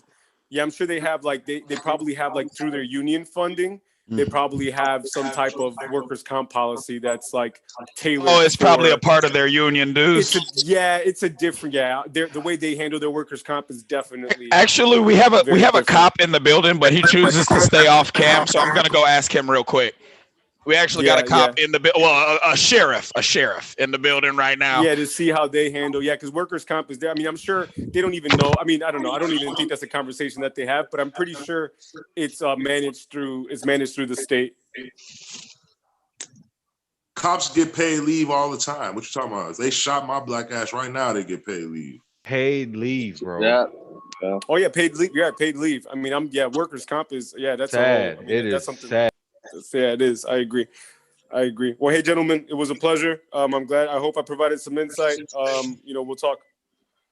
You did. Thanks, Sam. Yeah. I don't like to get too deep because I've been talking about this for years and years. I've studied the statistics, and it's like 90% of the cops that are out here, doing get violent complaints against them are coming from 10% of them. So it's the same bad batch of motherfuckers that are doing most of the shit. And then it's even to me in my view, my perception, I feel like it's even less of them that really have a racist agenda. Because I think but it doesn't matter about race; it matters what they're doing. No. Well, people are racist. It is what it is. But I think but I'm saying, look, intent is the better word. Intent. Yeah. Better word. Yeah. So you're right. You're right in saying that it doesn't matter on their intent. But to go back on what was said before, it is taken care of through there. They did say workers. He said workers' comp is separate. The union does look out for them in a lot of situations, but workers' comp specifically is through the employer. And if the employer is the state or the city, then you got to know who them tax dollars is coming from. Yeah, so what I was trying to say is that intent does play a part in the question that was asked before, what stops the cop from waking up in the morning, the racist one, from waking up in the morning and just going and doing whatever he does like a normal, you know what I'm saying, without the liability, instead of doing So I think there's such a small minority of those particular cops. Well, hold on now, Nick. That's an assumption, right? So we don't want to make sweeping assumptions. So what we always say on the network is, at any job, out of 10 employees, 6 are fucking decent employees, 2 are shitheads, 2 are stellar. Okay, so but this is what we were pretty much saying before. So let's just say 90% of cops are great, right? Let's just say that the 10% are doing fucked up shit, and they're the ones that are causing the bad name for the other 90%. Now that 10%, I don't believe all of that 10% are racist. I believe 1% or 1% is racist. The other 9 just suck at their fucking jobs, have no idea how to handle themselves, and they shit bricks when they see a big black guy. I don't think they really care too much that this person is black or white or whatever. I just feel like they just can't handle themselves. So I feel like now to just paint a picture for you, in my mind, that person's premium goes up too, right? Yeah. So like liabilities pushed aside Yeah, for so they 1 get second. weeded out all the same. Yeah, for the liability portion. Hey, your So scary for ass this, shouldn't be no cop, man. I'm tired of all this. I it was so sucks. scared for my. You chose a really crazy job to be that fucking This is what I'm scared. saying. So that's what I'm saying. I'm saying this, what you were saying, your question before, this, I feel like my proposal would eliminate any of that 9%, any excuse of that 9% saying, I had to draw my weapon, I was scared. So now you just left with only the racist bitches. And with those racist bitches, you can see them from a mile away. So I feel like at that point in time, you have now lowered, right? So like last year, what was it, 15 shootings on minorities, or I think it was black, I'm not sure, but 15 shootings on unarmed black people So last year. just and I'm If not you saying you're doing this, Nick. I just want to make it clear. Let's not make it a race thing, because I've seen quite a few videos of police fucking poor white people up, and nobody gives a shit because they're white and they're poor, and nobody gives a shit, just like nobody gives a shit when black people get fucked up by the cops. So let's make it a cops acting outside of the badge, you know, like not a race thing. When Just I because say intent, I think of things that don't you make guys cut that are out, my not bad. obvious, like a 10-year-old boy getting killed, walking Tamir inside Rice. a lady's house. Wait, can you guys back up for like 1 second? I heard, the last thing I heard was let's not, and then you cut out. Oh, okay. So what I was saying was let's not necessarily make it a race thing, only because I've seen a ton of videos of white people who typically they're poor, but white people getting fucked up by the cops, getting killed by the cops, getting fucking their ass, getting their windows smashed and pulled out of the fucking car, all types of shit. So it's about a police state happening, and it's not necessarily about a race thing. Now, a shit ton of cops are Caucasian and a shit ton of cops are also racist. I'm not saying that the two overlap somewhere or whatever the case may be. I'm saying out of 10 employees on any goddamn job, 2 or 3 of those motherfuckers are fucking shitheads, and cops are no different. No, yeah, but that's what I'm saying. was, We're getting I too was stuck going on back race, on- bro, because none of us have mentioned race at all. No. Like, Well, it's no, just they be whooping white people's ass too. You know what I'm saying? They that was don't the care question who that was you is. presented to me. The question was, how do you stop the few the police officers that wake up in the morning and they're just racist and they want to attack us? No, maybe they're just assholes. They used to be bullies in high school, and now they got a badge and a gun, and they want to pistol whip somebody. That's what I was talking more about intent. That's why I was trying to be clear. But those people are out there though. Yeah, not so much just a black person or a racist. It could be a black cop on a racist against white people. Right. I didn't mean that. I would be that type of cop if I wanted to be a cop. I'd just be on dirt all day, fucking around in white neighborhoods. What do you guys think about that? Now that you guys brought that up, I heard a lot of Democrats saying that black people cannot be racist because they don't have institutional power. No, so it depends on how you define the word racism. The way that racism is defined in the fucking dictionary is racism and prejudice are synonyms. So can we be prejudiced? Abso-fucking-lutely. So based on that definition, I think that we can be fucking racist. But because we don't control any of the systems that run this economy, it doesn't affect anybody if I don't like white people. You see what I'm saying? Like, what if I'm racist toward fucking Greeks? Only Greeks, but I'm fucking racist toward fucking Greeks. No, you could be racist, but there's just no systematic racism. Right. There's no systemic racism that we can control. But there is racism. I believe everybody could be racist towards another race, but there's not systematic like it is in this regard. We can't stop you from getting jobs or fucking doing anything like that. So it doesn't actually matter. You know what I'm saying? We could be prejudiced as shit. So wait, hold on. I'm confused. Are you? If you believe that racism is a system, then we can't be racist because we don't have it. We don't control any systems. But if you believe racism to be prejudice, absolutely. What the fuck? We grew up in America. Like racism is just as American as apple pie. Well, I feel like those are two different things, right? Like systematic racism and racism are two different things, right? One's racism within a system meant to keep a certain race at a certain level or whatever, and then the other one's just one person to another, right? Like if I said I hate all fill in the blank, and then you said I hate all fill in the blank, that's racist in and of itself. You know what I'm saying? So by that logic, and they might feel differently than me. How do you guys feel, Darrell, Bruce? Yeah, I'm gonna go ahead, Bruce.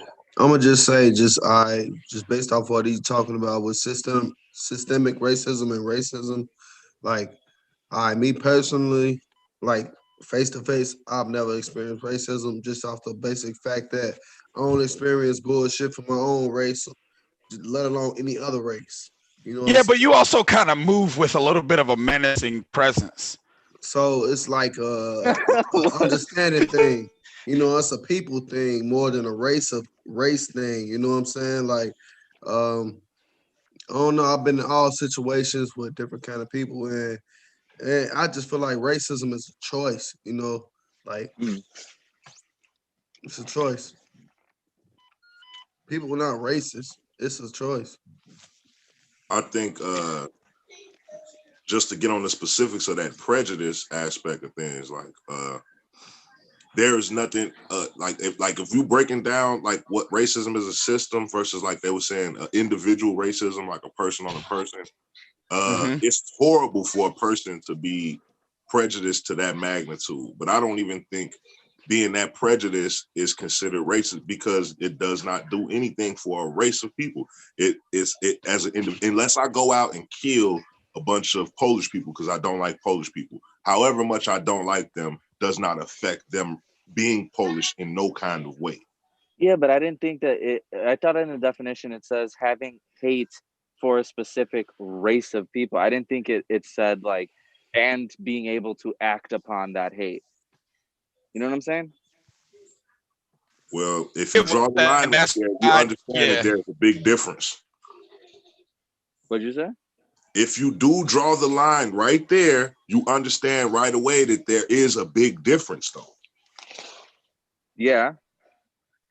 But then wouldn't that be redefining what racism is? Like if you redefine it, I could understand your guys' point. But if it is what it says they it is, redefined it when they tried to make it prejudice. Because when they were talking about racist people, they weren't talking about nobody but racist white people. When they came up with these terms, they were talking about the conditions that people who conglomerated together. They were mixed races of Jewish, Irish, Polish people that did a lot of damage to indigenous people, African American people, like people of color. So when these terms were created, they were very specific what they were talking about. I think they transition in the words now to make people more comfortable, and it makes it more comfortable for a conversation. But I don't think the reality is when they were created, it's the same energy that it is today. Okay. That's a good way to put it.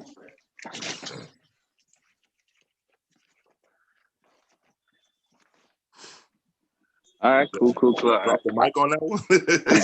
Hey, you guys hear me? I definitely like what you said, bro. Yeah, I you completely said. agree. Like that, it makes perfect sense, and I completely see it from your side. Like that does make good sense. I mean, to me, if I had to put it on that part, I do agree with you. On the other part, as far as police reform, I still stick to like, dude, if you train these guys a little better, I feel like a lot of shit will run different. That's another thing. That's I one like factor. that. I like that you holding your guns, bro, because you're giving me more ammunition for why I need to go to the lobby and fight for this petition, man. Like for real. Like I'm not even being funny or nothing. I appreciate your honesty. But yeah, dude, I honestly, like, if I was with you on this, like standing side by side, I would fight for both. Like, because honestly, I believe both of them have their role to play in the reform that's needed. But I stand true to my guns in that I feel like this would be a great first step. It would be super plausible, very good, and I feel like it would make such a great impact. Being the first step. Now, well, what about but this? I do believe it. I got a little more research on what's happening with CPD and sociology and mental health. They were offered free money to have mental health workers come in and study and do things with them so they can transition. They denied it. Wow. The FOP denied it. The FOP, for the listeners, is the Fraternal Order of Police. Freemason. Wow. We lost mental health practices and teachers in the school because they wanted more police in the schools than they wanted people to even train the police to break down how to solve these situations. So I'm like on the other side of like I've seen what happened when some of these type of ideas are presented to the police. It's a big difference when you're in that room, man. Like, and I admire what you're saying, because I believe like a person who's trained right to do the job will do it well. But I challenge you to just think of the people that we're addressing. We're addressing people who are power hungry. They're abusive of power. You know, that, like you said, they're already and again, because I don't want anybody chopping up clips and saying that you were saying anything. We're literally talking about a small, at most 20%, and that's only because I said out of 10 cops or 10 people on any job, 2 of those employees are absolute fucking shitheads. And Nick, you gotta understand, because you kind of know a lot about politics and shit. We're in a Democrat-run city, ran by Democrat leaders who don't want us to get along with the police, bro. They don't want us to. So that's It why. doesn't benefit their money system. So if we do. so better training, yes, is a good idea, but under this leadership, that won't happen because they don't want us to get along with the police. They don't want the police to get along. Honest to God, I think that was the best point. If we threw money at the situation, it'd probably just get funneled somewhere else. So that's why I was saying exactly. it. Like, that's why I was saying that so earlier. I forgot, because I know you got to bring it to politics, bro. Where it's because I was down the road where it's like, yeah, we need to train them more, all this other shit, bro. They don't want us to get along with them, They want us to be a constant battle, a constant strife between the people and the police, because they want that chaos. They don't want us. Look, people who want absolute power, they don't become cops. Some of them do, the ones who aren't like smart enough to be politicians or sleazy enough to be politicians.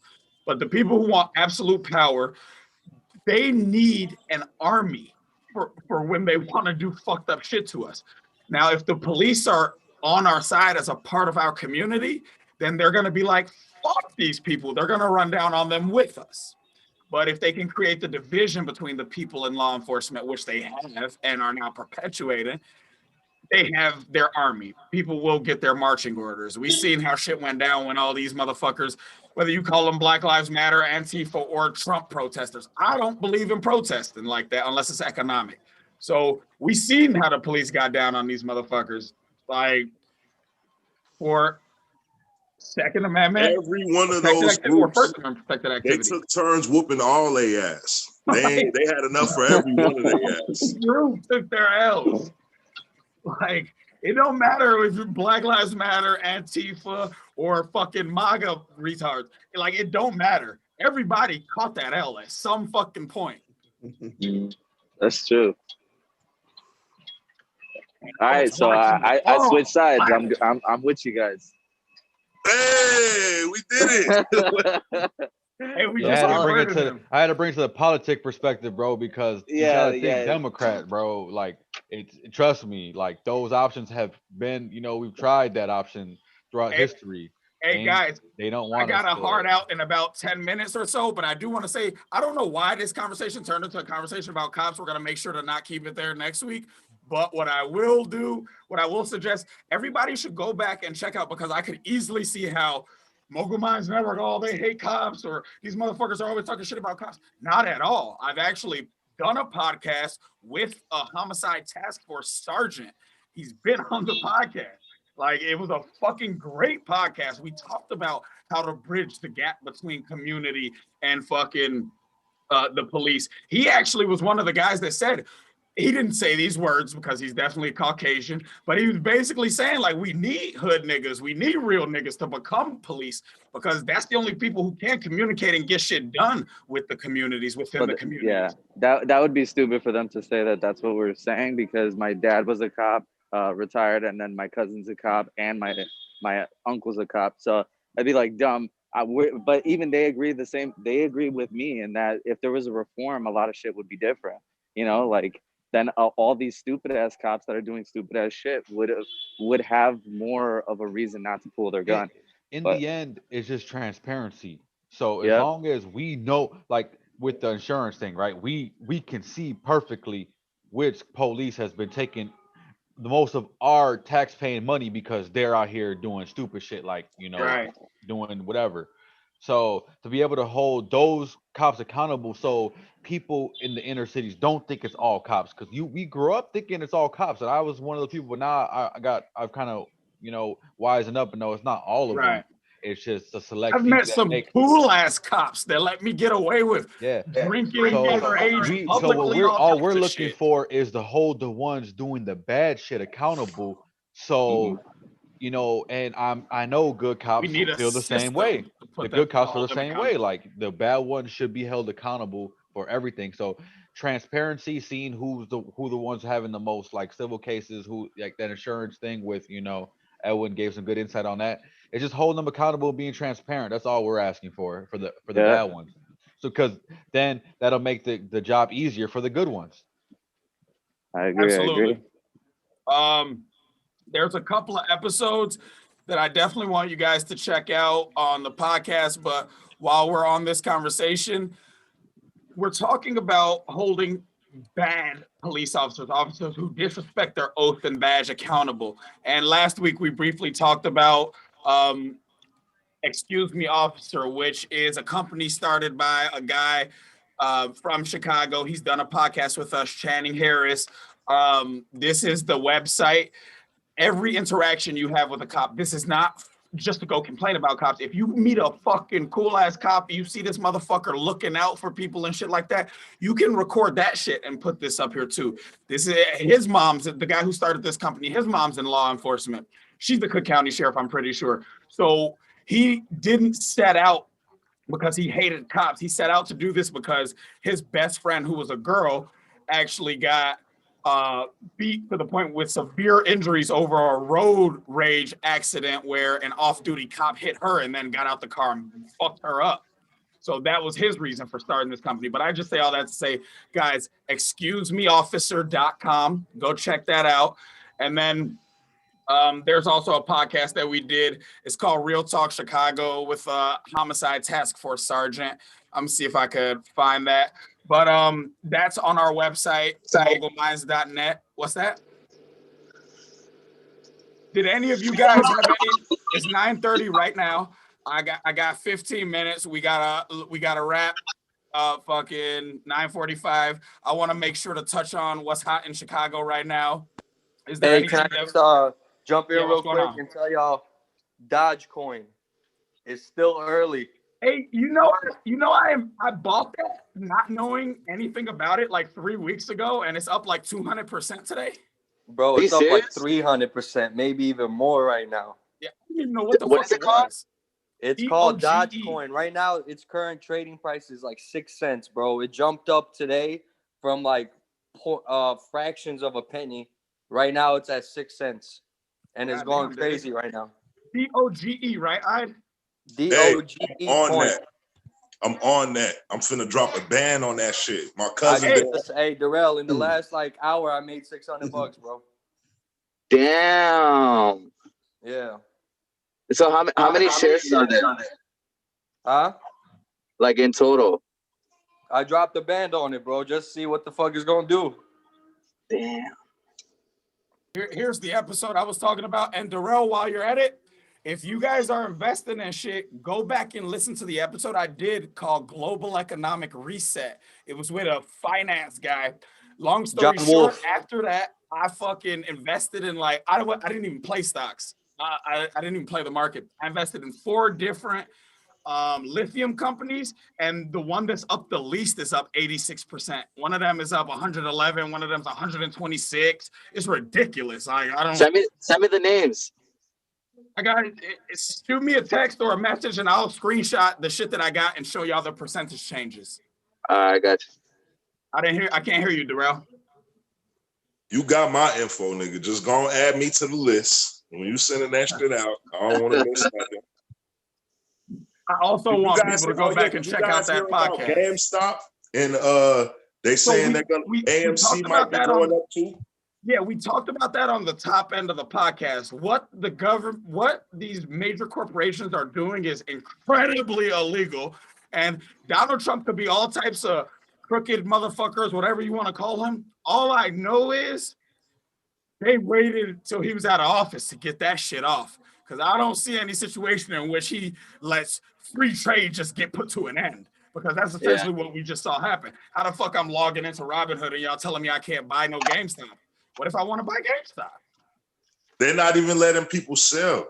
Most people think that they got all that money. If it drops right now, they're just gonna watch their shit go down. They won't let you sell it either. It's like a big scam altogether. That's a fucking scam for sure. If I ever heard one, like, hey, bro, we know what time it is, Isaiah, bro.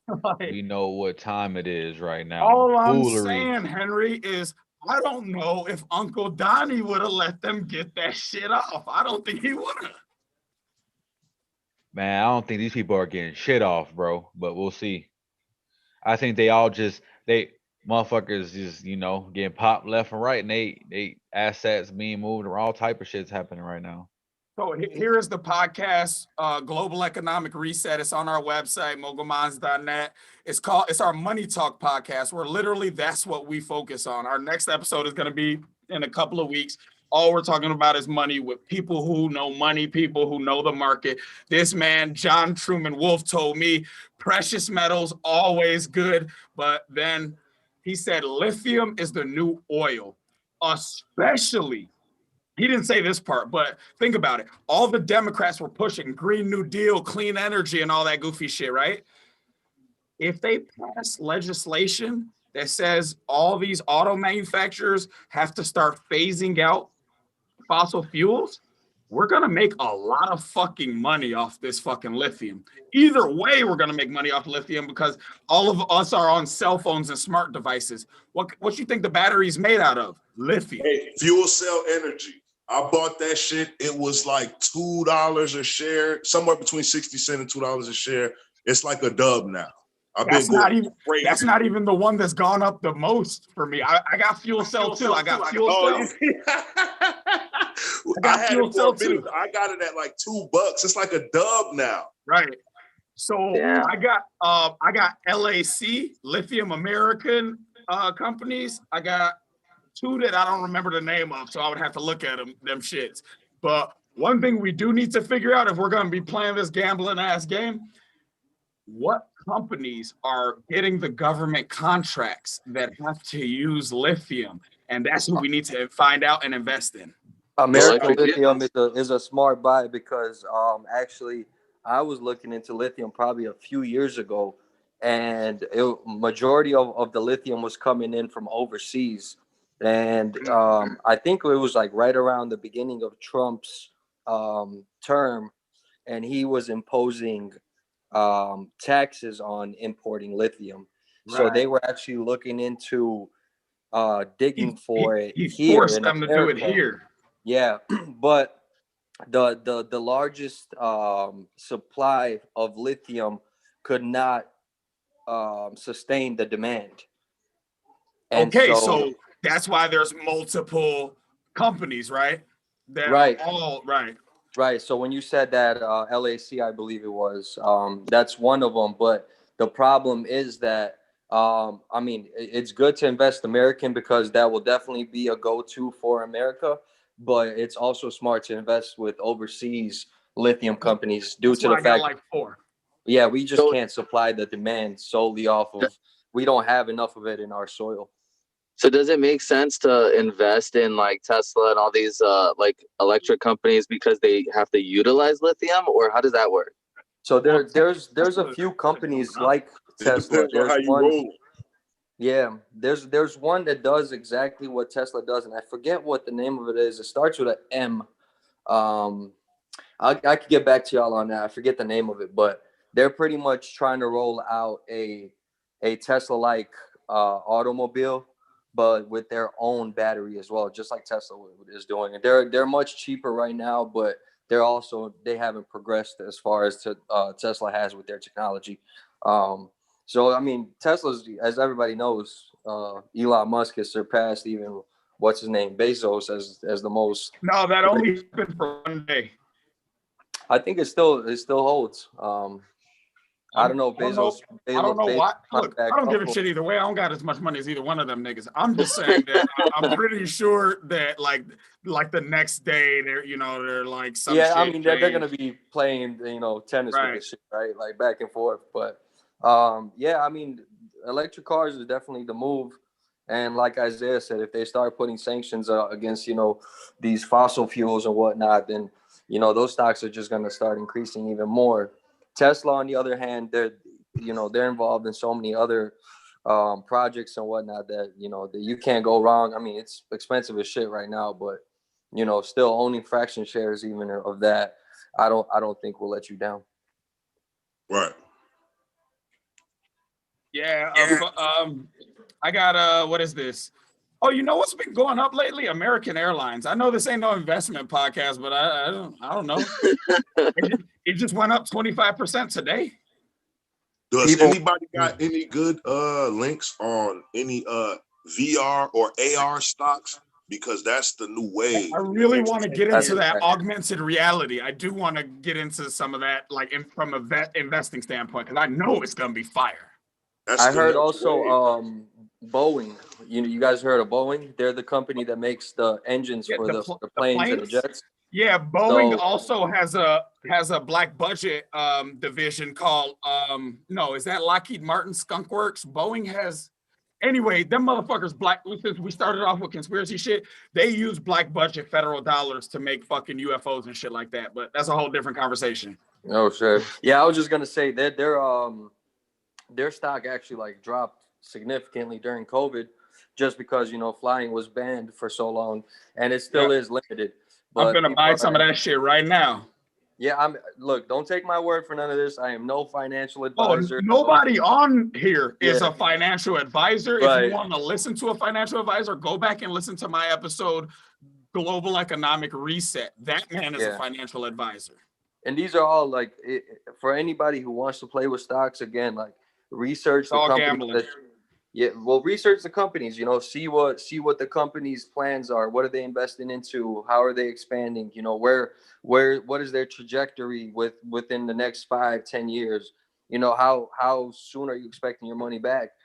All those things matter when you're playing in the stock. So that's what I would suggest for anybody. How do you feel about the legality of what we saw Robinhood do today? It's bullshit. I mean, and they're definitely gonna see. I mean, maybe not just because they offer so many good services. Just like I've been seeing some class action lawsuits already filed. Oh yeah, that's gonna happen. That's gonna happen, and they're definitely gonna have to answer for it. But I think it's a very interesting time when people can just band together and prop something up, such as GameStop, right? And it shows the power of people, right? So like the stock market, that's exactly what it is. And so what they did wasn't illegal. It wasn't illegal at all. But with them taking it down off of their app, and then also not allowing people to sell on a high, I'm sure there's a lot of legality around that. So I could very well see them taking hits. Is it worthwhile for them? Maybe. I don't know.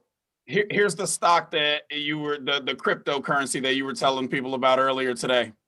Yeah, it's 700%. What trading app do you use, or did you get it off of? Robinhood. Robinhood.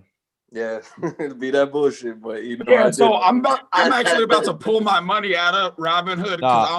I don't like the fuckery that they pulled today. So I'm not about to keep shopping with motherfuckers that I don't fuck with. That's also why I don't wear brands on camera. Like that's why I wear my own shit.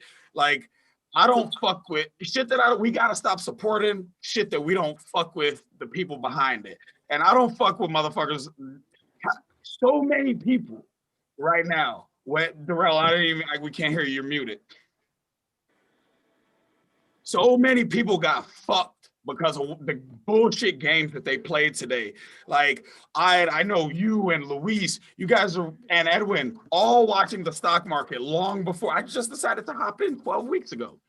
Yeah. Fucking, you guys all been watching the stock market. All of you motherfuckers have been talking to me about this shit for so long.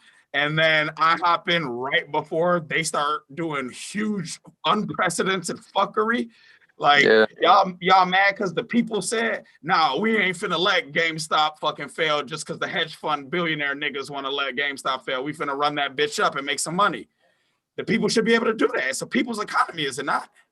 No, and the word you use is exactly right. It's unprecedented. You know, I don't think they've ever like these bubbles we've seen before, right? Where something goes up like exponentially over a small, short amount of time, but usually it's controlled by these analysts, you know. And so, you know, people buy in, they're telling them buy in, and they're like, oh, it's gonna crash, it's gonna crash. And then, you know, so they play these games, but this is one of the first times. And like, again, I've only been involved in stocks for like maybe 2 years and some change, and I still really don't even understand how that system fully functions because there's just so much to it. But yeah, this one was different today, so it's definitely interesting to see what's going to happen with it, and I want to see what's going to happen with the legality behind what Robinhood is doing. You know, just because they are such a user-friendly interface, I know a lot of people kind of gravitated toward that app just because of that. But man, we'll see what happens. Some of the earlier conversations, so I don't know, I'm a little off. But what I know about what's going on, I know that they holding people money. They're not letting people buy and sell. Earlier this morning when I hopped in, it told me you can only sell. You can't buy nothing else. You can only sell. And then the whole Robinhood? No, not the whole thing, but for sure GameStop, and I want to say AMC, whatever Yeah, the fuck AMC Reddit and was. Just finna buy some of that. Yeah, they're on that. They're definitely on that. I think they were when I I logged think in. they're being investigated. Now, my thing is, I only thought it was illegal if the majority shareholder spread leaks like that. But if the people decide that they want to put their money in something, I think we should have the right to do that. So not necessarily like unless they explicitly said that they're trying to, you know, raise it up just so that they can get as much money and then, you know, get out. If they were explicitly saying something along the lines of like they were trying to commit fraud, because that's fraud. If you're doing that specifically to you're misleading people and saying, hey, everybody, this is a great product or whatever, great company, and once it rises, you pull all your money out and then it all tanks. That's fraud. You can go to jail for that shit. But that's not what they did. Shareholder or period? Oh, just period. It doesn't matter who you are. But the flip side to that. That's confusing to me. Hold on, wait. Maybe I'm not understanding what you're saying because I thought that was the whole fucking point of stocks. No. If you're doing that, no. The whole point of stocks is to show you the value of that company. So like stocks is supposed to be a direct representation of what that company's worth. And it's so that you can get money. Yeah, Nick, hold on. But what you're saying is confusing to somebody like me who's new only because I understand it differently. For example, Dr. Boyce Watkins, right? He Ivy League finance professor. Lots of people, rich, poor, or retail investors like we are, hop in, buy low and sell high. That's what a lot of people do. But I also understand just as many, if not more, people hop in for the long-term investments. I don't think, as long as I say that we're not giving financial advice here, I don't think it's a problem to be like, and I could be wrong, I'm not a lawyer also, but I just don't see what the issue is with being like, oh, you know, this shit's making me some money right now. I'm gonna fuck around and sell this shit. Where's the issue there? So look, so short, like what happened was they were like doing short trading and shit. So like they were basically what those hedge funds were doing was selling stock that they didn't own. Essentially, not specifically, but essentially they were selling stocks that they didn't own because they knew that it was eventually going to go down, and then they were going to rebuy it. Weren't they selling options though? Weren't they selling options like they think it's going to get down? So what? Look, Darrell, you got to follow Dr. Boyce Watkins. He breaks it all down. But basically, what he's saying is all these rich niggas got together in a room. They call them hedge funds. These niggas put together hundreds of millions of dollars, if not billions of dollars, and they be like, all right, look. GameStop is dead as fuck. That's fucking blockbusters as far as we're concerned. GameStop is over with for these niggas. Sell all our shit when it gets down to $4. And then the people who actually can fucking change the market got in, and as that shit was going down, drove that shit all the way fucking up, and now it's over $100 some shit out, $200. And all those niggas who the hedge fund niggas, all them niggas owe billions of dollars now. So they're upset now. This is why they shut down the fucking market, because they owe money. They're losing money. So why isn't that illegal? I don't understand how it's illegal for No, me. that shit is illegal. They can do what the fuck they want Because to the game is always rigged, bro, In for the their elites, favor. bro. If But we just lose to money, it's clarify cool, what you were Darrell. If trying we to lose say. money, fuck us. But if they lose money, No, nah, we can't have that.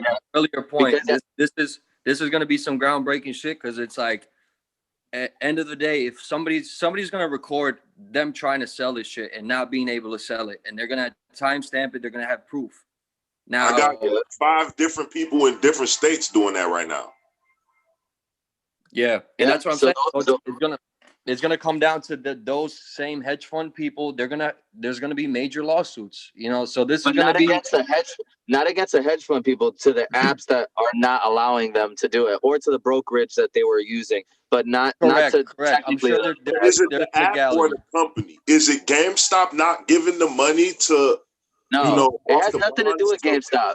It has nothing to do with GameStop at all. It has to do with the New York Stock Exchange and Robinhood. So Robinhood, the app, is not allowing you to do it, right? Because the New York Stock Exchange is saying, bro, we're going to die. I'll give you, let's just say, like, $10 million, but like you need to stop them from selling. Like, we're going to die here. And because it's an infinite margin. There's an infinite amount of money that they can lose. It's not like just, there's a finite number. It's infinitely progressing. Like, they can lose as much money as the New York Stock Exchange has, type shit. So they pay off Robinhood to not sell stocks? No, that's a conspiracy theory. It's a conspiracy, but that's basically what's happening. Is you Who's get to see holding up the Robinhood. money? I'm just trying. Robinhood, the app is not allowing you to do it. I mean, it's their app, so they're But not that's what I'm allowing trying you figure to. out. Is it an issue of the money's not there, or is somebody getting paid off not into or Robinhood is getting paid off, because why else? They have no interest in the game. Why else would they stop people from selling it? They have nothing to do with makes that money. no sense. That's their business. That's how they get their fucking money. Yeah, but it doesn't. But look, buying and selling, they're making money off both. So they don't give a shit if you lose or if you win. When They're it gonna doesn't make make sense, you know what it is. Exactly. When it doesn't make sense, you know what it is. And it doesn't make sense, which means that Robinhood got paid off by somebody to say, hey, look, you're probably going to get a couple lawsuits, but I'll pay you more than that. So don't worry about it. I got you. Right. But it's still interesting to see what will happen with those lawsuits. Yeah. I'm intrigued to see it all. That's what $1 billion under the table looks like, huh? Pretty much. Yeah, they're about to lose $16 billion right now. That's what it's looking like. $16 billion.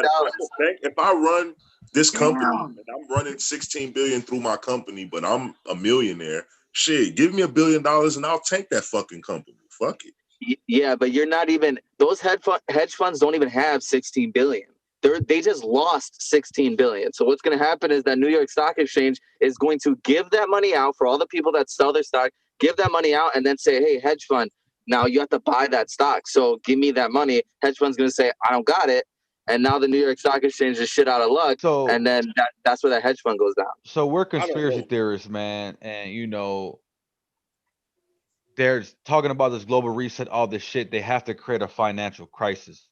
And I don't know if that's happening yet, but that's what, a lot of people have been saying is what it's looking like is going to happen for months, that there's going to be a financial crisis because I don't want to cut you off, but we're about 6 minutes over my fucking initial 9:45. So look, I want to make sure everybody gets a chance to wrap up with whatever, any closing notes. The only thing that I got right now is I definitely want, especially going into Black History Month, I want everybody to go and check out the latest episode we did. We just streamed it last week, Saturday, with Asir the Duke of Tears. I'm screen sharing it right now. 2,200 views in fucking less than a week. Go check this episode out. It is streaming on our website. Asir the Duke of Tears, one of the most well-known, if not the most well-known Moorish historians in the country. This man just breaks down so many different things about misconceptions about Black history. The name of the episode is Asir the Duke of Tears Exposes Black History. If you're looking at the podcast version, it is Black History Exposed with Asir the Duke of Tears. Right here, you can see how that episodes look. As always, definitely check out our shop. Go get you some Mogul Minds gear. Get you a fucking gator. A gator is this thing right here. Because I know people don't be knowing what a gator is, and I realize that. But we got some sick ass gators. This is what a gator is. So it's a mask. You just wear it down here. You could it makes it really easy if you're trying to be COVID free or trying to rob somebody real quick. You know what I'm saying? It looks real inconspicuous. Like, we got gators, we got Letterman jackets, we got raincoats, we got all types of dope shit. Next week, I'm dropping an episode with Chicago urban art legend. He goes by Graffiti Nerd. If you've ever fucking you've probably seen his name tagged around this fucking city, dope as fuck. I'm releasing that episode next week. Nerd was a super dope ass dude. It was a sick experience. As always, usually when I do episodes with artists, it's always fucking dope. They're never on time though. He was probably the first one on time. He's also white, so that I don't know if that has anything to do with it. I'm just saying. Guys, if you guys got any closing statements, anything you guys want the people to hear, and now we are actually releasing these in audio format too on Saturdays. All right, so I gotta head out first. I gotta head out right now. So I'm just gonna say thank you guys for having me. I learned a lot, and I love the conversation. And you guys also changed my mind on a lot of shit. And it's always great to have civilized conversation and to be able to learn and change your mind. So I think all in all, this is a great episode. And thank you guys for having me again. I appreciate it. On flat Earth. All right, Nick, man, you have a good one. Go back and check that episode out, Nick. All right, later, guys. Later. Take it easy, sir. Peace. Be safe. All right, man. Peace and love to everybody. Check out all our past episodes. Like Isaiah said, check out our website. We got plenty of merch on there, different color. We got winter gear. We got, spring gear, going on vacation. We got summer gear. We got everything you need. Check out, we got some dope events coming up. We're collaborating with our boy Bruce Almighty over here. We're gonna have some Valentine's Day paint and sip events that we're collaborating on. So bring your lady. So if anybody want to bring your lady, girlfriend, whatever the case might be, significant other, guys, if you want to bring your side chick, we are not here to snitch on nobody. Bring your side chick. So definitely start looking. We're gonna start dropping promo soon on that. Give some more details on that real soon. So be on the lookout. Like I said, a lot of shit shut down. So if you can't, find a place to take your lady, man, definitely take them through the studio. We'll have a paint and sip. We'll have a great time. So be on the lookout for different events coming soon like that. Other than that, peace and love to everybody. Bruce, pleasure to have you on. Darrell, you as well. It's a pleasure to have you on board, man. Darrell, I see you, what you're doing in the community, bro, man. You're doing some positive things out there, brother. Keep doing your thing out there. Thank you. Same thing happening with me, man. I'm just gonna give a shout out to everybody, the people I work with, all the different organizations. If I'm gonna leave a message to the people, is mental health. Get right with yourself. Get right with your community. Be the voice that you want heard. Don't wait on somebody to say something.